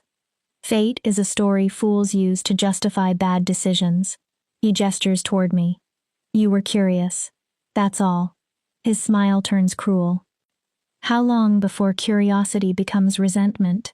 Each word digs into old wounds. How long until you remember she cannot give you children, cannot shift, cannot be a real Luna? Damien steps completely in front of me. Listen carefully. Power floods his voice. Pamela is more wolf than you will ever be. Father goes still. More loyal, more courageous, more worthy of respect. Damien's eyes burn. She rode my wolf through the sacred run without fear. His voice carries across the courtyard. She does not need to shift to be strong. Another step. She does not need to give birth to lead. Then he turns toward me. The gold in his eyes is gone. No fractured versions. Only Damien. I see you, Pamela. One person. His voice softens. Real. Whole. Exactly whom I choose. Tears blur him. Not because you're perfect. His hand cups my cheek. Because you're you. The world disappears around us. You gave me riddles about love and stories about beasts. His thumb wipes a tear away. You showed me that being cursed doesn't mean being broken. The curse was fear. I whisper. Yes. His forehead touches mine. Fear with a prettier name. He closes his eyes. I let it convince me enemies were everywhere, then opens them. But you were right. About what? All three versions existed. A sad smile. Because people are complicated. His hand remains against my face. I don't need perfect certainty to choose you. His voice becomes a promise. I only need to choose you again tomorrow. And the next day, every version, every contradiction, every fear, for the rest of my life, my breathing breaks. What if I fail the trial, especially then? I stare at him. If you fail, we leave together. What? We find somewhere that doesn't care about bloodline or northern law. His eyes don't move from mine. We write another story. You'd surrender, Blackthorn? I'd surrender everything. The bond tells me the truth beneath the words. He loves his pack. Leaving would break part of him, but he would still do it. I'd rather become a lone wolf beside you than remain an alpha without you. It's everything I needed him to say. Then let's make sure I don't fail. The pack returns after an hour. Margaret leads them. Her face is grave. We chose. Damien's fingers close around mine. What trial? Margaret looks at me. Pamela Blackthorn must recover something Blackthorn pack lost 30 years ago. What? The Moonstone. Shock moves through several older wolves. Margaret continues. The Moonstone was given to the first Blackthorn Alpha by the Moon Goddess. She looks toward the forest. It passed from Alpha to Alpha until Damien's father lost it. When? During his madness. Damien's face hardens. He entered the Forbidden Grove. Margaret nods. And came back without the stone. The Forbidden Grove. The oldest part of Blackthorn Forest. A place wolves avoid. The trees kill wolves, Damien says. They have hated our kind since the ancient wars. Exactly. Margaret looks at me. But Pamela isn't truly a wolf. The meaning strikes me. I'm human enough. Yes. The grove may accept you where it rejects us. She draws a breath. If you retrieve the moonstone, you prove you are not Luna despite your difference. Her gaze becomes fierce. You prove your difference makes you capable of something no wolf here can do. It's terrifying. And brilliant. A test built around what I am instead of everything I'm missing. How long? Until sunset tomorrow. 24 hours. Yes. Margaret's expression softens. The grove is dangerous even to humans. I turn toward Damien. I go alone. He hates the answer before speaking. Yes. The trial must be yours. His jaw works. I hate this. I know. I hate sending you somewhere I can't protect you. That's part of the point. I touch his face. I have to prove I can stand beside you. Not behind you. Exactly. You've already proven it to me. I glance at Father. The council. The watching wolves. Now I prove it to everyone who still thinks broken means useless. You're not broken. Damien's voice is fierce. You're different. This time, the word doesn't hurt. I know. I kiss him. I'll bring back your moonstone. Promise? I smile. The riddle. The answer beneath every answer. I promise. At dawn, I stand before the forbidden grove. Warning markers surround it. Old bones lie near the boundary. Wolves who ignored the danger. The trees are enormous and twisted. Their branches resemble watching faces. I take a breath. I'm human. Nothing happens. Mostly. I feel ridiculous. I'm not here to steal. Still nothing.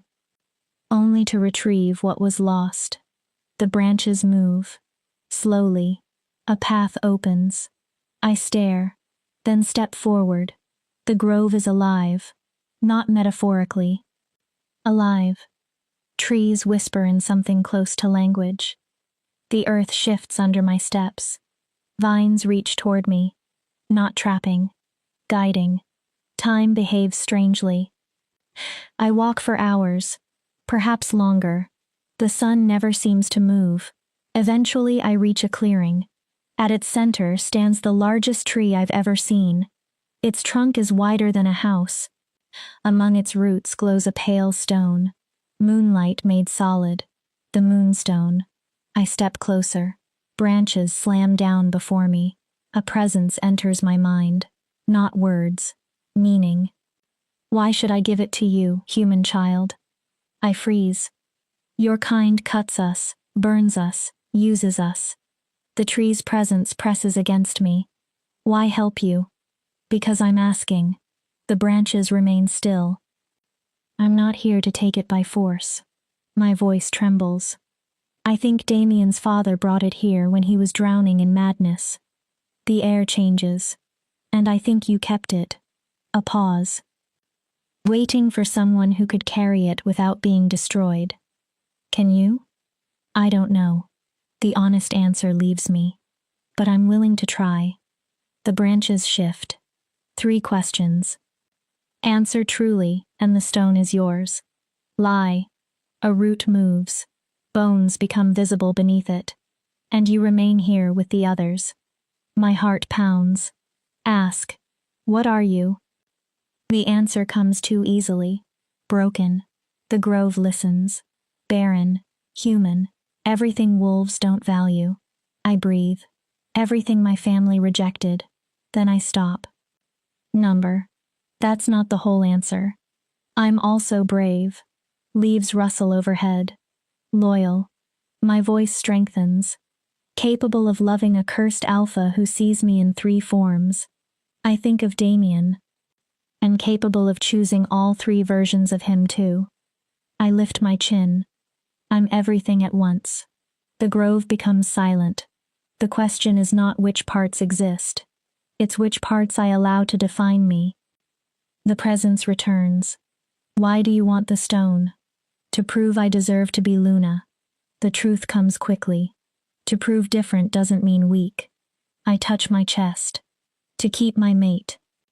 Then another truth rises. But more than that. I look at the glowing stone. I want to prove it to myself. The tree waits. That what I am has strength. My voice softens. Not merely what I lack. Final question. The grove becomes utterly still. What is a promise? My breath catches. The riddle. The question that began everything. A promise. I choose every word carefully. Is something that breaks when you name it, but becomes stronger every time you keep it. The moonstone glows brighter. It can't be bought. A step forward. Can't be forced. Another. Can't be stolen. The branches begin to move. It weighs nothing but can carry the world. My eyes burn. It's fragile and still unbreakable. The tree waits. I understand it now more than I did in Damien's chamber. A promise is choosing someone again and again. My voice shakes, especially when walking away would be easier. Silence. Then the ancient tree seems to breathe. Branches rise. The moonstone lifts from the roots. It floats toward me. I hold out both hands. The stone settles into my palms. Warm. Alive. Power pulses through it. The presence fills my mind one final time. You are not broken, human child. My throat tightens. You are becoming. Take the stone. Show them. Not claws. Not fangs. Not shifting. The courage to exist without apology. The path opens. I clutch the moonstone against my chest. And run. I emerge at sunset. Exactly 24 hours after entering. The entire pack is waiting. So is Damien. The instant he sees me, his knees almost give out. I walk toward him. Dirty. Exhausted. Alive. Holding moonlight in my hands. I believe your pack misplaced this. His hands shake when he takes it. The instant his skin touches the moonstone, light explodes. The entire clearing turns white. The bond between us changes. Something locks into place. Not a forced bond. Not possession. Recognition. Choice. The trial is complete. Margaret's voice trembles. Pamela Blackthorne retrieved the moonstone lost 30 years ago. The council watches the glowing artifact. She accomplished what no wolf could. Margaret turns toward them. Her difference was her strength. The council members exchange looks. Then the silver-haired woman nods. The law is satisfied. My heartbeat stops. The bond stands. Damien stares at me. Pamela Blackthorne is recognized under Northern law as Luna of Blackthorne Pack. Father makes a disgusted sound. He leaves. Celeste follows. I barely notice. Damien has me in his arms. The moonstone is trapped between us. He's laughing, crying, kissing me. You came back. I promised. You came back.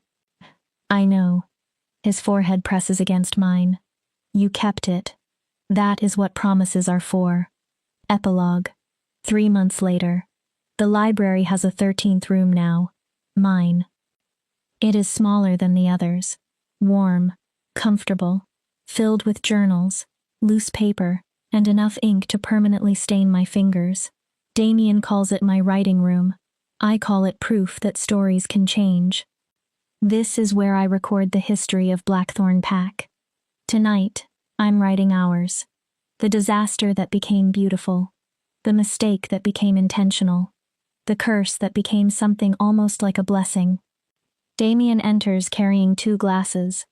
Still writing? Almost finished. He gives me one. Moonflower whiskey.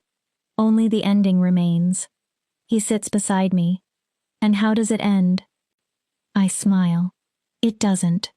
His eyebrow rises. It continues. I close the journal. The beast and the girl keep learning how to choose each other. I lean against him. They discover what love looks like when it's messy and cursed and unexpected. Damien kisses my hair. Sounds like a good story.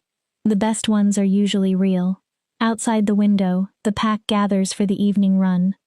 Margaret is teaching younger wolves how to fight. Thomas eventually apologized.